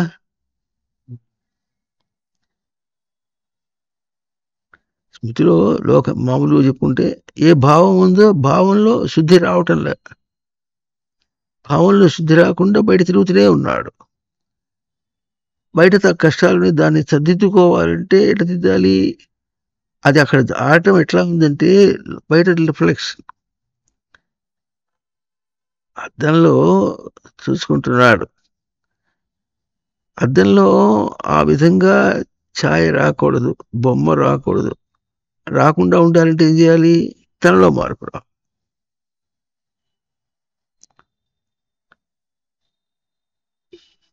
అని కూర్చున్నాడు అనుకోండి, అది నీళ్ళు ఎక్కిరించినట్టుంది. అది అట్లా ఎక్కిరించకుండా ఉంటే నేను కొడతానంటే అంటే లాభం. ఎక్కిరిస్తుంది, నేను ఏడిస్తే మళ్ళీ నువ్వు ఏడిచేటప్పటికి ఏడిచిన మొహం చూపిస్తుంది. మళ్ళీ ఎక్కిరించిన మొహం పోయింది. ఇందాక ఎక్కిరించింది, ఇప్పుడు ఏడుస్తోంది అంటాడు. అదేమడుస్తుంది? ఇందాక ఎక్కిరించాను నేనే, ఎవరిని ఎక్కిరించావు? అది కూడా బాగా అర్థం చేసుకోవాలి. నమస్కారం చేసినప్పుడు ఎట్లాగైతే నమస్కారం తను ఆచరించినందువల్ల నమస్కారం తనకే ఎట్లా అయిందో అట్లాగే వెక్కిరించాడు. ఎవరిని వెక్కిరించాడు? ఇప్పుడు తననే వెక్కిరించుకున్నాడు. ఎవరిని వెక్కిరించబోతే వాడేమో ఎటో చూస్తాడు, వాడు ఎట తీసుకుంటే వాడి సంగతి, వాడి గోల వాడిది. వెక్కిరింపు అనేటటువంటి అది క్రియాత్మకంగా అతనిలో జరిగింది. క్రియాత్మకంగా తను జరుగుతున్నప్పుడు ప్రవృత్తికి ప్రేరణ కలిగింది. దానికి ఫలం, క్రియాఫలం అది. ప్రవృత్తికి ప్రేరణ కలిగింది కనుక ఆ ప్రేరణకి తను ఎగదోయాలి, ప్రేరణకి ఎగదోయాలి. ఇదే ఫలము. అంటే అక్కడ ఏం పొందట్లేదు, ఫల నిష్పత్తి అని చూపించారు. నిష్పత్తి అంటే నిజంగా మనకేం పొందినది ఏం కాదు, కానీ నిజంగా పొందింది కాదు, నిజంగా తను ప్రవర్తించిన వాడు కాలేదు. కానీ ఏం చేశాడు? అన్నీ కల్పించుకుంటున్నాడు. కల్పించుకొని ఇది ఇట్లా ఇట్లా అనుకుంటుంటే నువ్వు దాన్ని అట్టగే పోషిస్తూ ఉంటే అది అట బయట తిరిగినట్టుగా కనిపిస్తుంది. అది కూడా బయట తిరిగినట్టుగా కనిపిస్తుంది. అది బయట తిరుగుతోందా లేదా తన బుద్ధిలోనే ప్రవర్తిస్తుందా తెలుసుకుంటే, బుద్ధిలో ప్రవర్తిస్తున్నది కానీ బయట రిఫ్లెక్షన్ అవుతుంది. బుద్ధిలో ప్రవర్తిస్తుంది, దాన్ని సవరించుకోవాలి, తెలియటం లేదు కనుక బయట ప్రవర్తన చూస్తున్నాడు కనుక బయట ప్రవర్తనకు తనకు పరిష్కారం దొరకదు. బయట భాషగా దాన్ని అర్థం చేసుకోవడానికి ప్రయత్నం చేస్తే తనకు పరిష్కారం దొరకదు. దానికి గురుదేవులు చక్కగా చెప్తుండేవారు. తలకాయ నొప్పి వస్తే మోకాలి రుద్దుతున్నట్ట మందు. తలకాయ నొప్పి వస్తే మోకాలి మందు రుద్దితే తలకాయ నొప్పి పోతుందా? పోదు. అంటే దోషం ఒక చోట, కారణం ఒక చోట, నువ్వు వెతికేది బయట ఇంకో చోట.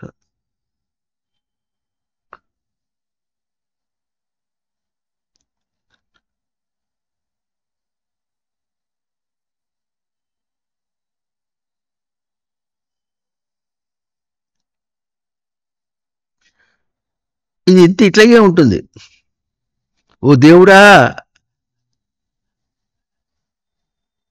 నా మొరవిన రావా, వచ్చి ఏం చేసేదిరా?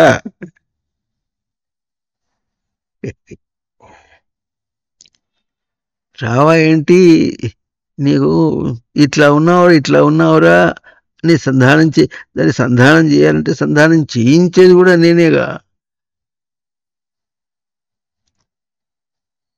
ఇప్పుడు సంధానం ఎక్కడ జరుగుతుంది? తప్పు తన దగ్గర, దాన్నే పోషిస్తున్నాడు బుద్ధిలో. దాన్ని పోషిస్తున్నాడంటే ఉనికిని పోషిస్తున్నాడా, ఉనికిని తప్పుగా గుర్తించడాన్ని పోషిస్తున్నాడా? మొత్తం పోషణ చేస్తున్నాడు. అది కూడా ఒక విశేషమే. పోషణ ఒక అంశమైతే దేన్ని పోషిస్తున్నాడని వేరే. What matters is how you play the game. ఆ అంశం తనది, అది ఎప్పుడు రిజర్వ్ అయిపోయింది. ఆ అంశం ఎప్పుడు తనది. అది గుర్తించకుండా లోపల అదే తీరుగా పోషించుకుంటూ పోతూ ఉంటే ఏమవుతాడు వాడు? అది పోషించుకుంటూ పోతే దాని రిఫ్లెక్షన్ బయట జరుగుతూనే ఉంటుంది.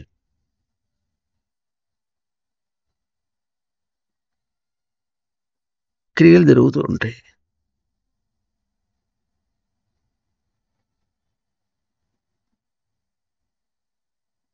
వాడు అట్టొచ్చాడు, వీడు అట్టొచ్చాడు, వాడు ఏ బుద్ధితో వస్తున్నాడు, వాడితో మనం చాలా కష్టం. అంటే ఇప్పుడు మనం లోకల్లో మనుషులు బలహీనలు ఏం చేస్తారంటే, ఏదైనా స్థూలంగా అర్థమయ్యేటట్టుగా చెప్పు.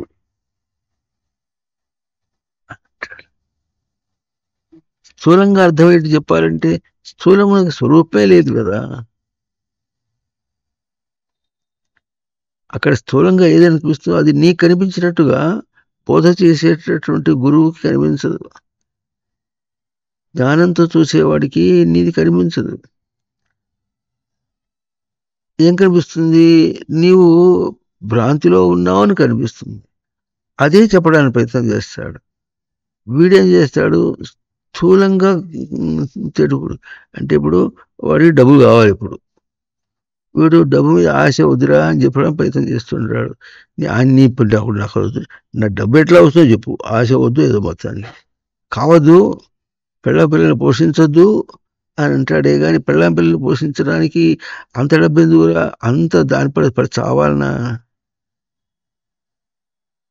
అది వచ్చింది, ఇది వచ్చింది, ఆ ఖర్చు వచ్చింది, ఈ ఖర్చు వచ్చింది.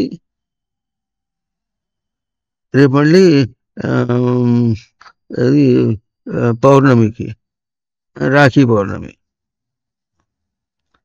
పౌర్ణమికి వస్తే చెల్లెళ్ళు వస్తారు, వాళ్ళకి రాఖీ కట్టాలి, వాళ్ళకి డబ్బు ఇవ్వాలి, వాళ్ళు చేతికి రాఖీ కడతారు. ఇప్పుడు నువ్వేమంటావు? నీ వేదాంతం నాకు సరిపడు డబ్బులు తీసుకొచ్చిస్తుందా అంటాడు. నీ వేదాంతం నా డబ్బులు తెచ్చిస్తుందా? ఆ ఖర్చు భరించాలంటాడు. ఆ ఖర్చు భరించడానికి వేదాంతం ఎటు చూపిస్తుందంటే ఆ ఖర్చుకి అర్థం లేదురా, ఆ ప్రవర్తనకు అర్థం లేదు, ఆ విషయానికి అర్థం లేదు అని గుర్తించి బయటపడమంటుంది. ఇంతే. వాడేమంటాడు? నీ వేదాంతం నాకు డబ్బులు ఇచ్చి ఖర్చు అందుతుందే, నాకు కావాల్సింది డబ్బు. డబ్బు వచ్చే మాటగా మాట్లాడు ఏదైనా ఉంటే. వాడు కొట్టడానికి వస్తున్నాడు, వాడు కొట్టడం రాకుండా ఏం చేస్తారో చెయ్యి. వాడిని పక్కన నెట్టేసి వస్తావా, వాడి బుద్ధి చెప్పేసి వస్తావా, వాడి పోలీసులు అప్పగించి వస్తావా? పోలీసులు అప్పగించేస్తే వాడికి ఇంకా కోపం పెరుగుతుంది. రేపు పోలీసులు అనుకుంటాడు, కొన్నాళ్ళ నుంచి మళ్ళీ వదిలేస్తారు. వదిలేస్తే మళ్ళీ ఎక్కువ కోపంతో మళ్ళీ నీ మీదకి వస్తాడు. లోకం ఇట్లా ఉంది, నేనేం చేయాలి ఇప్పుడు? అంతదాకా ఎందుకు పోయినా వాడితో? ఏం అవసరాలు? అన్ని అవసరాలే, బయటవన్నీ అవసరాలే. బయట అవసరాలతో పోతే ఈ అవసరాలన్నీ సమాధానం చెబుతాయి మనకు.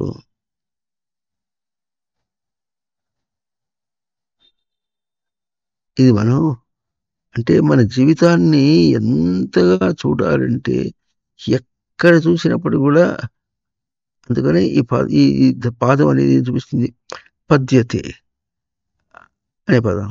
పాదం ఇందాక చెప్పుకున్నాం, ప్రవర్తన, ప్రాప్తి. ప్రాప్తి ఏమవుతుందో చూడు, దుఃఖం వస్తుంది. దుఃఖం వస్తుందంటే నీ ప్రయత్నము తప్పు. అప్పుడు ఏమంటాడు? వాడి వల్ల వచ్చింది, నా ప్రయత్నం బాగానే ఉంది, వాడి వల్ల వచ్చింది అనేటప్పుడు ఇంకేం చూపించాలి నీకు?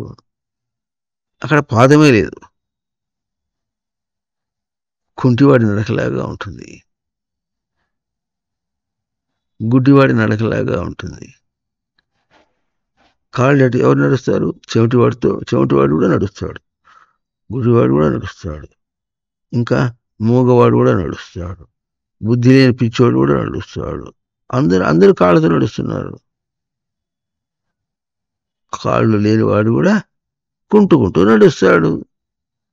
ఇప్పుడు ఏం నడక నీది? అన్ని నీకెట్లా ఉంటుంది?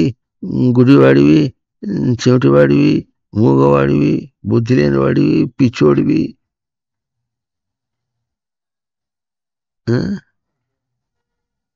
కుంటోడు సరే.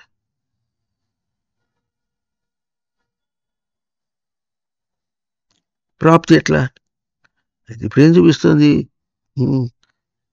ఇంగ్లీష్లో? As you so you reap అని ఒక సామెత. విత్తనం ఎట్లా వేస్తావో అట్లాను నీకు చెట్టు వస్తుంది. అవునా? అట్లాగే నువ్వు ఎట్లా ప్రవర్తిస్తున్నావో అది నీకు అట్లాగే నీ ప్రవర్తన నీకు చెప్పడం నీ చూపిస్తుంది. ఇట్లా చేసే వరకు ఇట్లా వచ్చింది. ఎట్లా వచ్చిందో దాన్ని ఏం చేస్తావు? అట్లా నేను చేసుకున్నా, ఒక్కటే మాట. అట్లా నేను చేసుకోకూడదు, నేను బాగుపడాలి, నా తప్పు అనే మాట నీకైతే దదామి బుద్ధి యోగం ఏన మాముపయాంతి.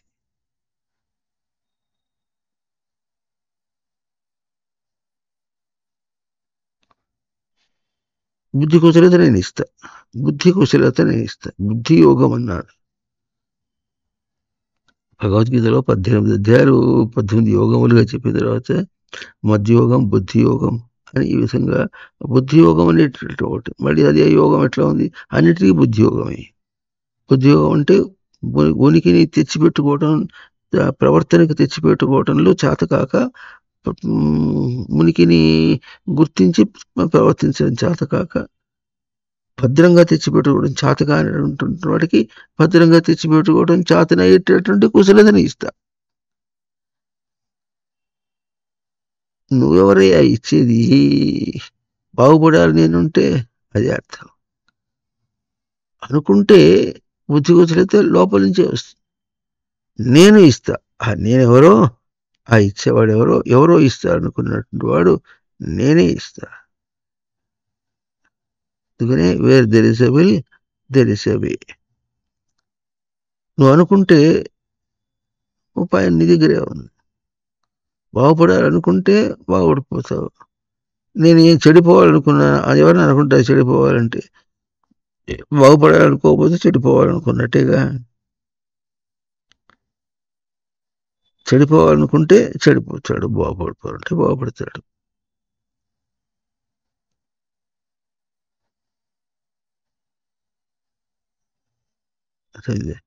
కనుక ప్రవర్తనకి ప్రాప్తి అనేది ఉంటుంది.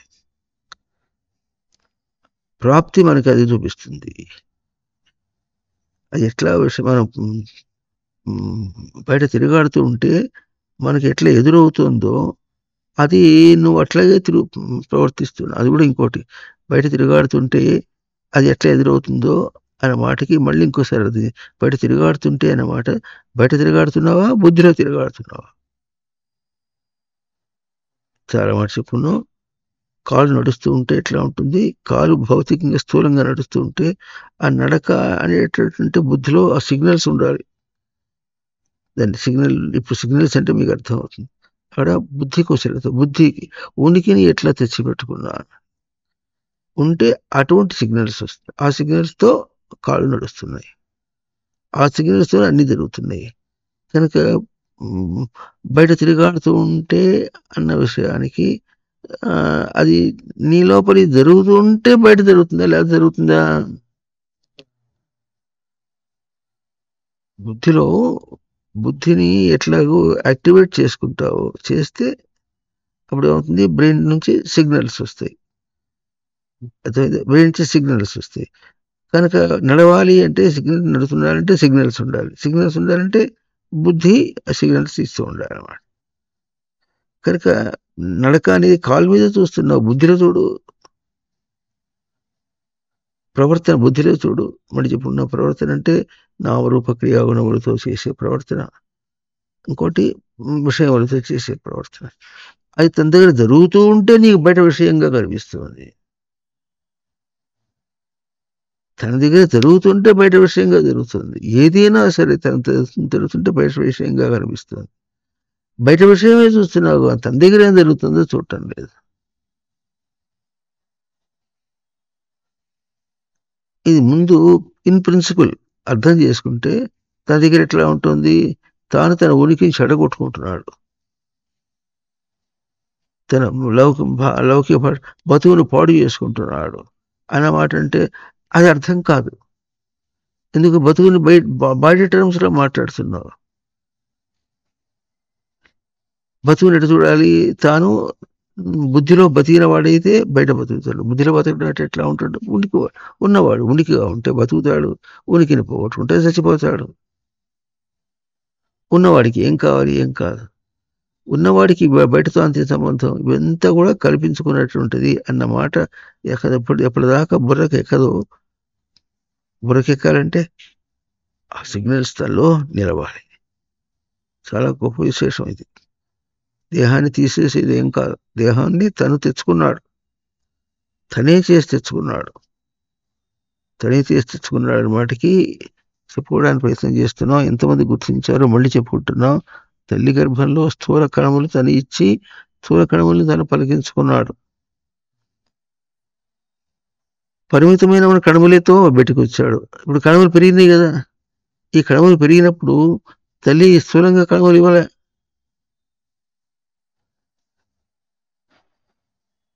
ఆ ఇంప్రెగ్నేట్ చేసింది అనమాట. అంటే స్థూలమునందు సూక్ష్మ సమన్వయం చేస్తున్నటువంటి ఏ కణములు వచ్చినాయో ఆ కణములతోనే మిగతా కణములను పెంచుకుంటున్నాడు. అది మిటోసిస్, మియోసిస్ వేరే సంగతి. ముందు ఆ కణములే పెరుగుతున్నాయి. చివరికి పెరిగి 74 ట్రిలియన్ దాకా వెళ్ళాయి. వాళ్ళు బై కౌంట్ చెప్పారు. దానికి సంస్కృత పదం తీసుకుంటే అప్పుడు మనకు వేరే అర్థం అవుతుంది.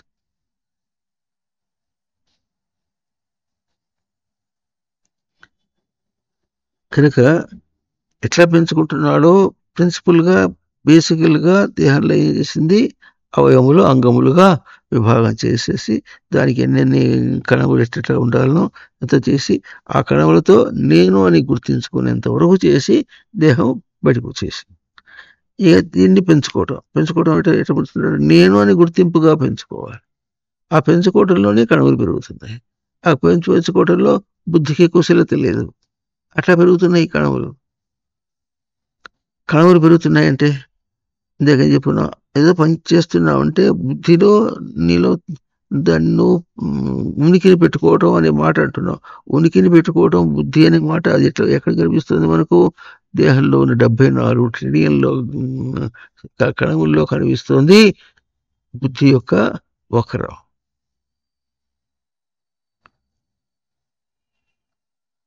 డెబ్బై 74 ట్రిలియన్లు బయట ఏం పని చేస్తున్నప్పటికీ కూడా నువ్వు వ్యూహబద్ధంగా చేస్తావు. అన్ని ఇంద్రియాలను కూర్చుంటూ చేస్తాడు. మామూలు భాషలో జవసత్వాలన్నీ కూర్చుకుని చేస్తాడు.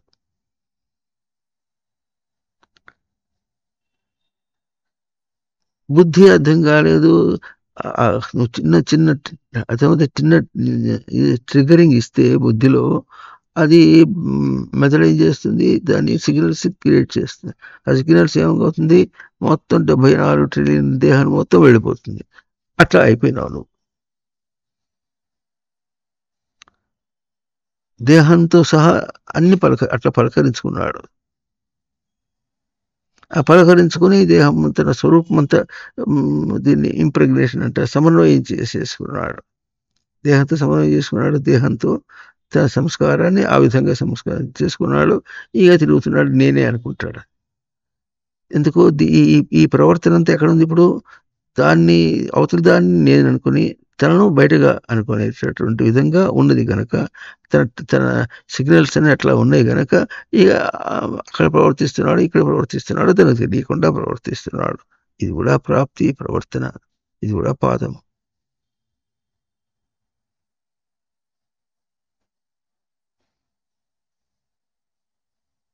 అవుతుందా? ఇది కూడా పాదం. పాదం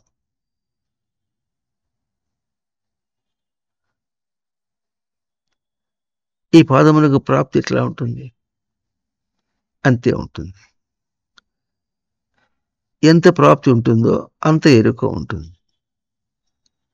లోకంలో తెలివిగా ప్రవర్తిస్తున్నారంటే, లోకంలో తెలివి నాకొద్దు బాబోయ్, నాకొద్దు, ఆ తెలివి నాకొద్దు. తనను మోసం చేసుకున్న తెలివి. ఆ లోకంలో తెలివితో పోతుంటే ఎట్లా ఉంటుంది? లోకంలో గొప్పలు సాధిస్తాడు, పెద్ద పెద్ద ఉద్యోగాలు పోతాడు. నాకొద్దు, నాకు అక్కర్లే.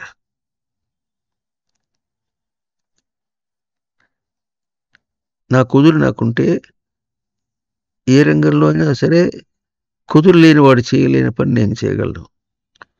కుదురు లేకుండా పరిగెత్తుకుని పోయేవాడు, వాడు పరిగెత్తుకుని పాలు తాగుతాడు. నేను నిలబడి నీళ్ళే గనక పాలు తాగుతాను. పరిగెత్తి తాగక్కర్లేదు, నిలబడి కూడా తాగచ్చు. నాకు అరుగుతాయి పాలు.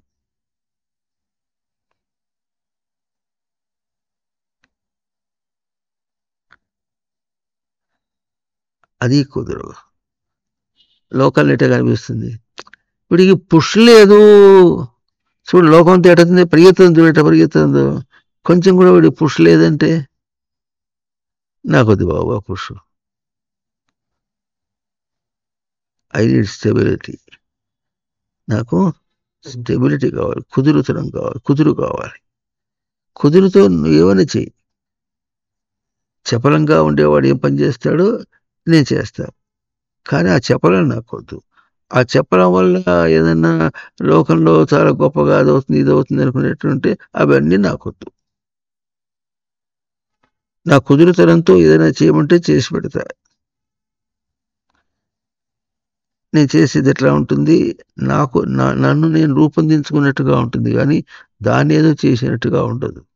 నన్ను నేను చేసుకుంటుంటే నన్ను ఎట్లా ఉంటుంది? దానిలో ప్రవర్తించుకుంటున్నప్పుడులా కూడా బుద్ధిని చూసుకుంటూ ప్రవర్తిస్తున్నావు కనుక ఆ బుద్ధి స్పష్టంగా అక్కడ చేర్చి కుదురుగా చేయిస్తుంది కనుక అది సరిపోతుంది, నేను సరిపోతా. అట్ట కాకుండా చపలంగా చేసినప్పుడు అది ఏమైనా సరిపోతే సరిపోవచ్చేమో, కానీ తనకు తను మోసం చేసుకున్నట్టుగా ఉన్నటువంటి ఆ దుష్టం నాకు అక్కర్లేదు.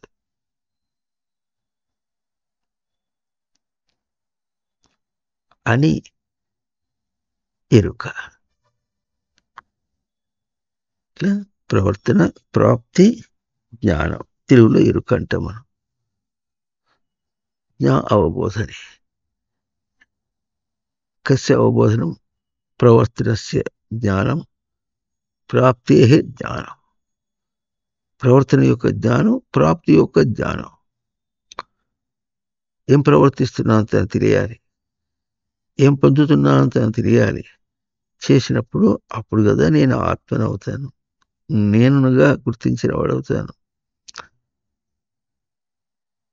అది ఎట్లా ఉంది? నిరంతరంగా ఉంటుంది. నిరంతరమైన ప్రవర్తన అయితే, నిరంతరమును గుర్తించిన వాడు, ప్రవర్తింపజేసిన వాడైతే నిరంతరమును పొందుతున్నాడు. అంటే అంతరం లేనటువంటి నిర్గతం అంతరం, తనకు అడ్డు లేని దాన్ని పొందుతున్నాడు. ఏం ప్రవర్తిస్తున్నాడు? నిరంతరము ప్రవర్తింపజేస్తున్నాడు. తన ఉనికికి అడ్డు లేకుండా ఉన్నదాన్ని ప్రవర్తిస్తున్నాడు. ఏవి ఎట్లా వస్తాయి, ఎన్ని వచ్చినప్పుడు కూడా తనకి ఎట్లా వస్తుందో తనకు తెలుస్తుంది. తను ఎట్లా చేయాలనో తను తెలుసుకుంటాడు.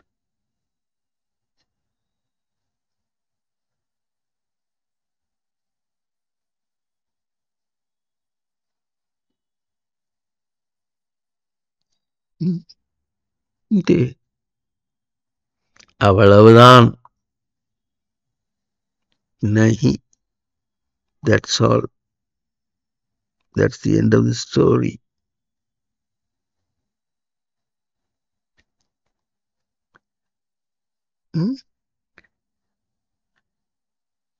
అందువల్ల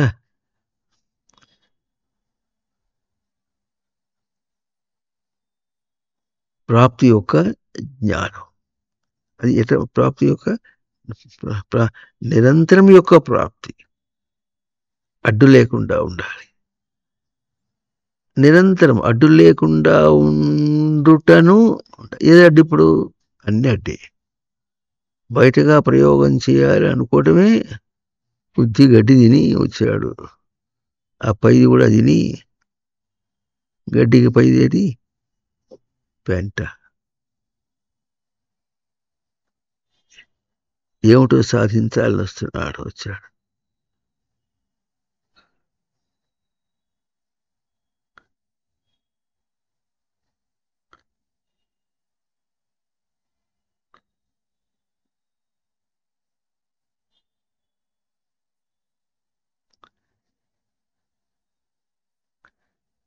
పోకడ తనకు అర్థం కావాలి. కారులో పోతుంటే అనుకుంటాడు, డ్రైవరు డ్రైవ్ చేస్తున్నాడు, కారు పోతుంది. వీడేం చేస్తున్నాడు? నిద్రపోతున్నాడు. లేకపోతే పాటలు పెట్టుకుని వింటున్నాడు. లేకపోతే బాధాఖాని వేసుకుని మాటలు పిచ్చాపాటు వేసుకుని మాట్లాడుకుంటూ కూర్చుంటాడు. కారు ఏం పోతుందబ్బా? కారులో తన ప్రయాణం చేయటం అనేది అది మనకు ఏమి బోధ చేస్తుంది? ఇప్పుడు నేను ఏం చేస్తున్నానేంటి? ఇక్కడ ఎక్కానా? ఎక్కి ఇక్కడి నుంచి నేరుగా నెల్లూరు వెళ్ళిపోతా.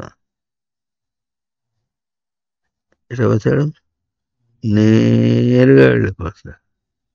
నేరుగా నెల్లూరు వెళ్ళిపోతా అనుకుని ఇట్లా చూసుకున్నట్టే టర్మ్స్ ఎట్లా ఉన్నాయి, భాష ఎట్లా ఉంది, పాదం ఏమర్థం అవుతుంది, ప్రవర్తన ఏమర్థం అవుతుంది, నడక ఏమర్థం అవుతుంది. ఎక్కడి నుంచి ఎక్కడికి పోతున్నావు? ఇక్కడి నుంచి నెల్లూరు పోతున్నాడు, అంతే. ఇక్కడి నుంచి నెల్లూరు కాదు కదా, ఇటు పోయినా ఇక్కడి నుంచి ఏం చేశారు, కొత్తగా ఇది చేసి అది అంగారకుడు దాకా పోయినాడు.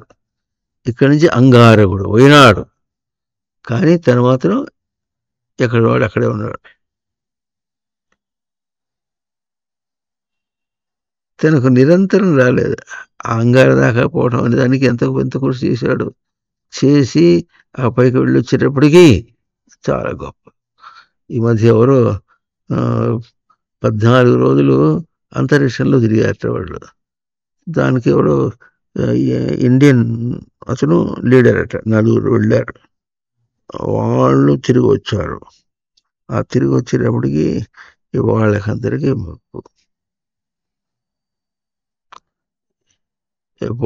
వాళ్ళు బయటకు వస్తే ఎంత పాపులారిటీ వచ్చేస్తుంది.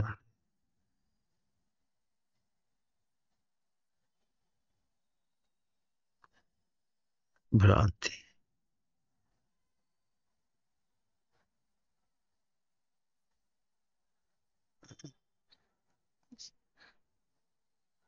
కనుక భ్రాంతి పోకడా?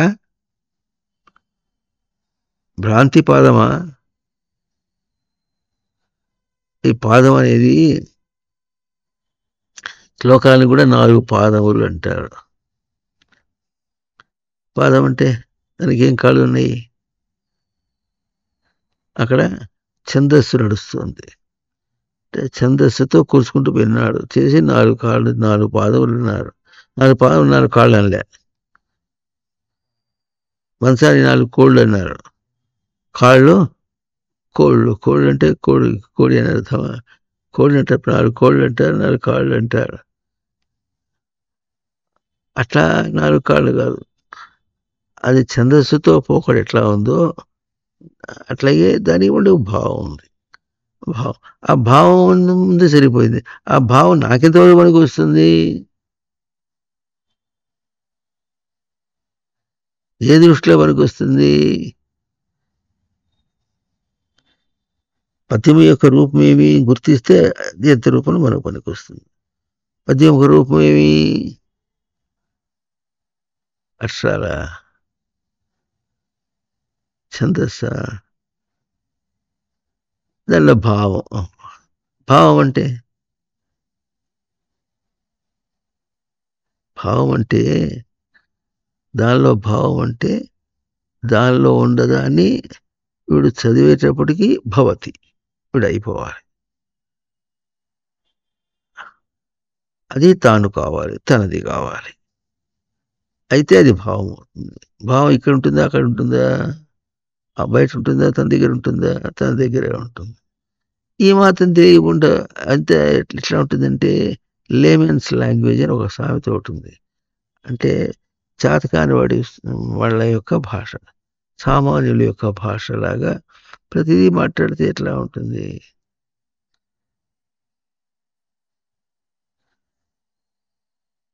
ప్రవర్తన అంటే ఏమర్థమవుతుంది అసలు నీకు?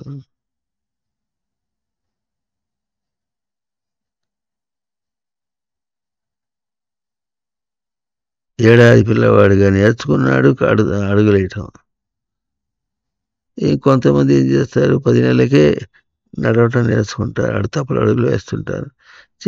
అప్పటి నుంచి ఇప్పుడు అడుగుతూనే ఉన్నాడు, ముసలోడైనాడు. నడక ఏమర్థమైంది? కాళ్ళతో నడకట్లా అయింది. బుద్ధితో నడక. మరి తల్లి గర్భంలో ఏం చేశాడు? బయటకు వచ్చినప్పటి నుంచి బుద్ధితో ప్రవర్తిస్తూనే ఉన్నాడు వాడు. ఇప్పటిదాకా ప్రవర్తిస్తూనే ఉన్నాడు. ఏమైంది? ఏం కాలేదు. ఎందుకు కాలేదు? బుద్ధి అంటే ఏం చెప్పను, ఉనికిని కూర్చుకోవటం. ఉనికి ఎట్లా కూర్చుకుంటుంది? బయటగా ఉనికిని గుర్తుంచుకుంటుంది. అయ్యేటప్పుడు తన ఉనికి తను వదిలేశాడు. అయితే ఉనికి కూర్చుకుంటుంది. ఇది కదా మనం చెప్పి చెప్పి అటు తిప్పి ఇటు తిప్పి చెప్పినా, తిరగదిప్పి అప్పడాలు కాల్చినా, తిరగదిప్పి కాల్చి ఏమవుతుంది? చపాతీ తిరిగేసేటప్పటికి ఏమవుతుంది? పైగా ఉన్నటువంటిది తిరిగేసేపటికి పెనాన్ని అంటుకొని అది వేడెక్కుతుంది, అది కాలినట్టు అవుతుంది. ఒకవైపు పెట్టి కాలితే ఆ వైపు ఏమో మాడుతుంది, పైదేమో కాలదు అని మనం అటు తిప్పి ఇటు తిప్పి మాట్లాడినట్టుగా లోకంతో వేసుకొని అనుకుంటాడు. కానీ అటు తిప్పి ఇటు తిప్పి అయినా సరే ఎట్లా ఉంటుంది? తను ఏం ప్రవర్తిస్తున్నాడు, తన భావాలు ఏం ప్రవర్తిస్తున్నాడు? బయట ఉనికిని ప్రవర్తిస్తున్నాడు. బయట ఉనికిని ప్రవర్తిస్తున్నాడు కనుక బయట ఉనికి భాషని మాట్లాడుతుంది బుద్ధి. బుద్ధి బయట ఉనికి భాష మాట్లాడుతుంది కనుక బయటగానే సత్యం, అది సత్యం అన్నట్టుగా ప్రవర్తిస్తున్నాడు. ప్రవర్తన వేరు. బుద్ధి సరిగా ఉన్నప్పుడు ప్రవర్తన అక్కడ తన దగ్గరే ప్రవర్తన అని తనకు తెలుస్తుంది. అది తెలియాలంటే చాలా కష్టమే. ఇది ఆధ్యాత్మికం అనే పేరులోనే ఈ విద్యనే అధ్యాత్మ విద్య అని. విద్యాన అధ్యాత్మ విద్య అని మరి భగవద్గీతలో ఒక విభూతి కూడా చూపించారు.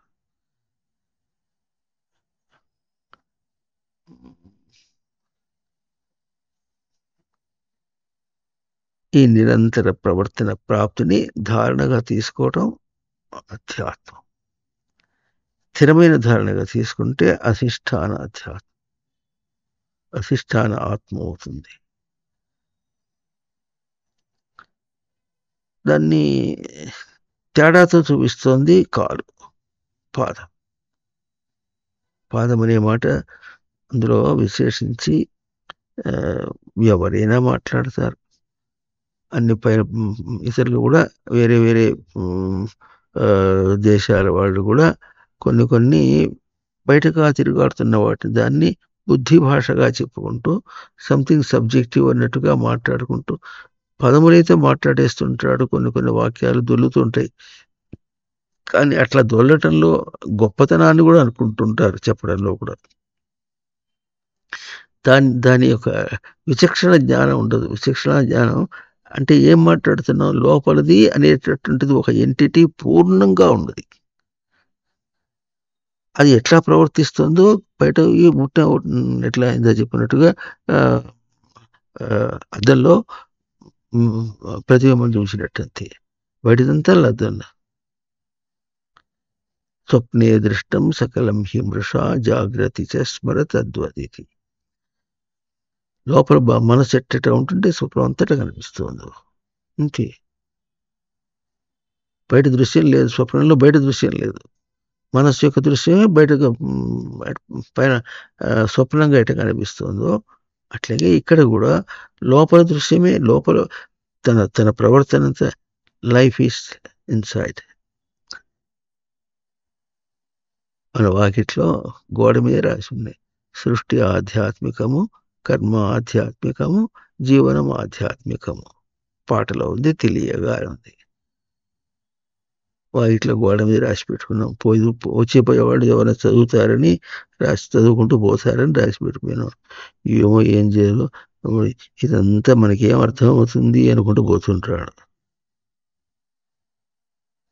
ఎంత మనది కాదు, ఎవరిదో యోగులు వాళ్ళ గోల వాళ్ళది, మన గోల మనది అనుకుంటూ పోతాడు అంతేగాని దాని విలువ తెలిసిన వాళ్ళు కాదు.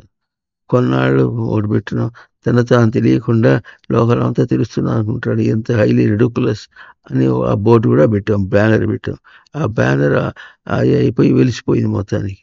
అది వెలిసిపోయింది కానీ ఒక్కడికి కూడా అర్థం కాలే.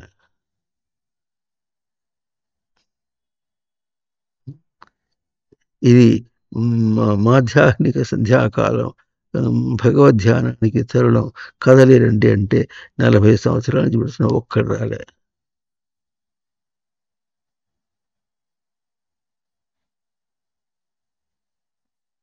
ఎంత అవుతుంది?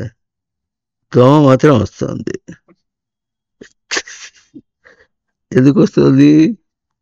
నీ దగ్గర రక్తం పుచ్చుకోవడం కోసం వస్తుంది కానీ నీ వేదాంత కోసం వస్తుంది దోమ. ఆ మాత్రం విచక్షణ రక్తం కోసం ఇక్కడ దోసుకోకూడదు, మన పాటి మన బోధాలు లేని పోయిన వాళ్ళు పోతున్నారు. వాళ్ళు దోమకి వాళ్ళకి అంతే తేడా. వచ్చిన దోమకి రాని వాళ్ళకి కూడా ఇంతే తేడా. ఎవరికి ఇది పట్టలే. కానీ ఇది నియామకం. ఇట్లాగే ఉంటుంది, పోకడి ఇట్లాగే ఉంటుంది. దీని ఏమంటాం, దేహపు పోకడలకు దారిగా అన్నట్టుగా. దేహపు పోకడయా, జీవన పోకడయా? పోయిన వాటి ఇంకోటి చెప్పును, వీలుకు ఇట్లా జన్మ పోకడ దేహ పోకడయా, స్థూల పోకడ, లేక జన్మ పోకడయా, జీవుని యొక్క పోకడయా, లేక సాధన పోకడయా, లేక సిద్ధ పోకడయా, లేక స్వరూప పోకడ? స్వరూప పోకడ ఎట్లా ఉంటుంది? నిశ్చలంగా తనలో తాను. ఇది సప్తదర్శనములుగా ఉంటుంది. తనకు తన స్వరూపపు పోకడ అది నిరంతరంగా ఉంటుంది. నిరంతర ప్రవర్తనగా, నిరంతరం అదే ప్రాప్తిగా, నిరంతరం అదే ఎరుకగా ఉండేటట్లుగా ఇది నియామకం. ఈశావాస్యమిదగం సర్వం యత్కించ జగత్యాం జగత్ తేన త్యక్తేన భుంజీతాః మా గృధ కస్య స్విద్ధనం. ఓం తత్ సత్.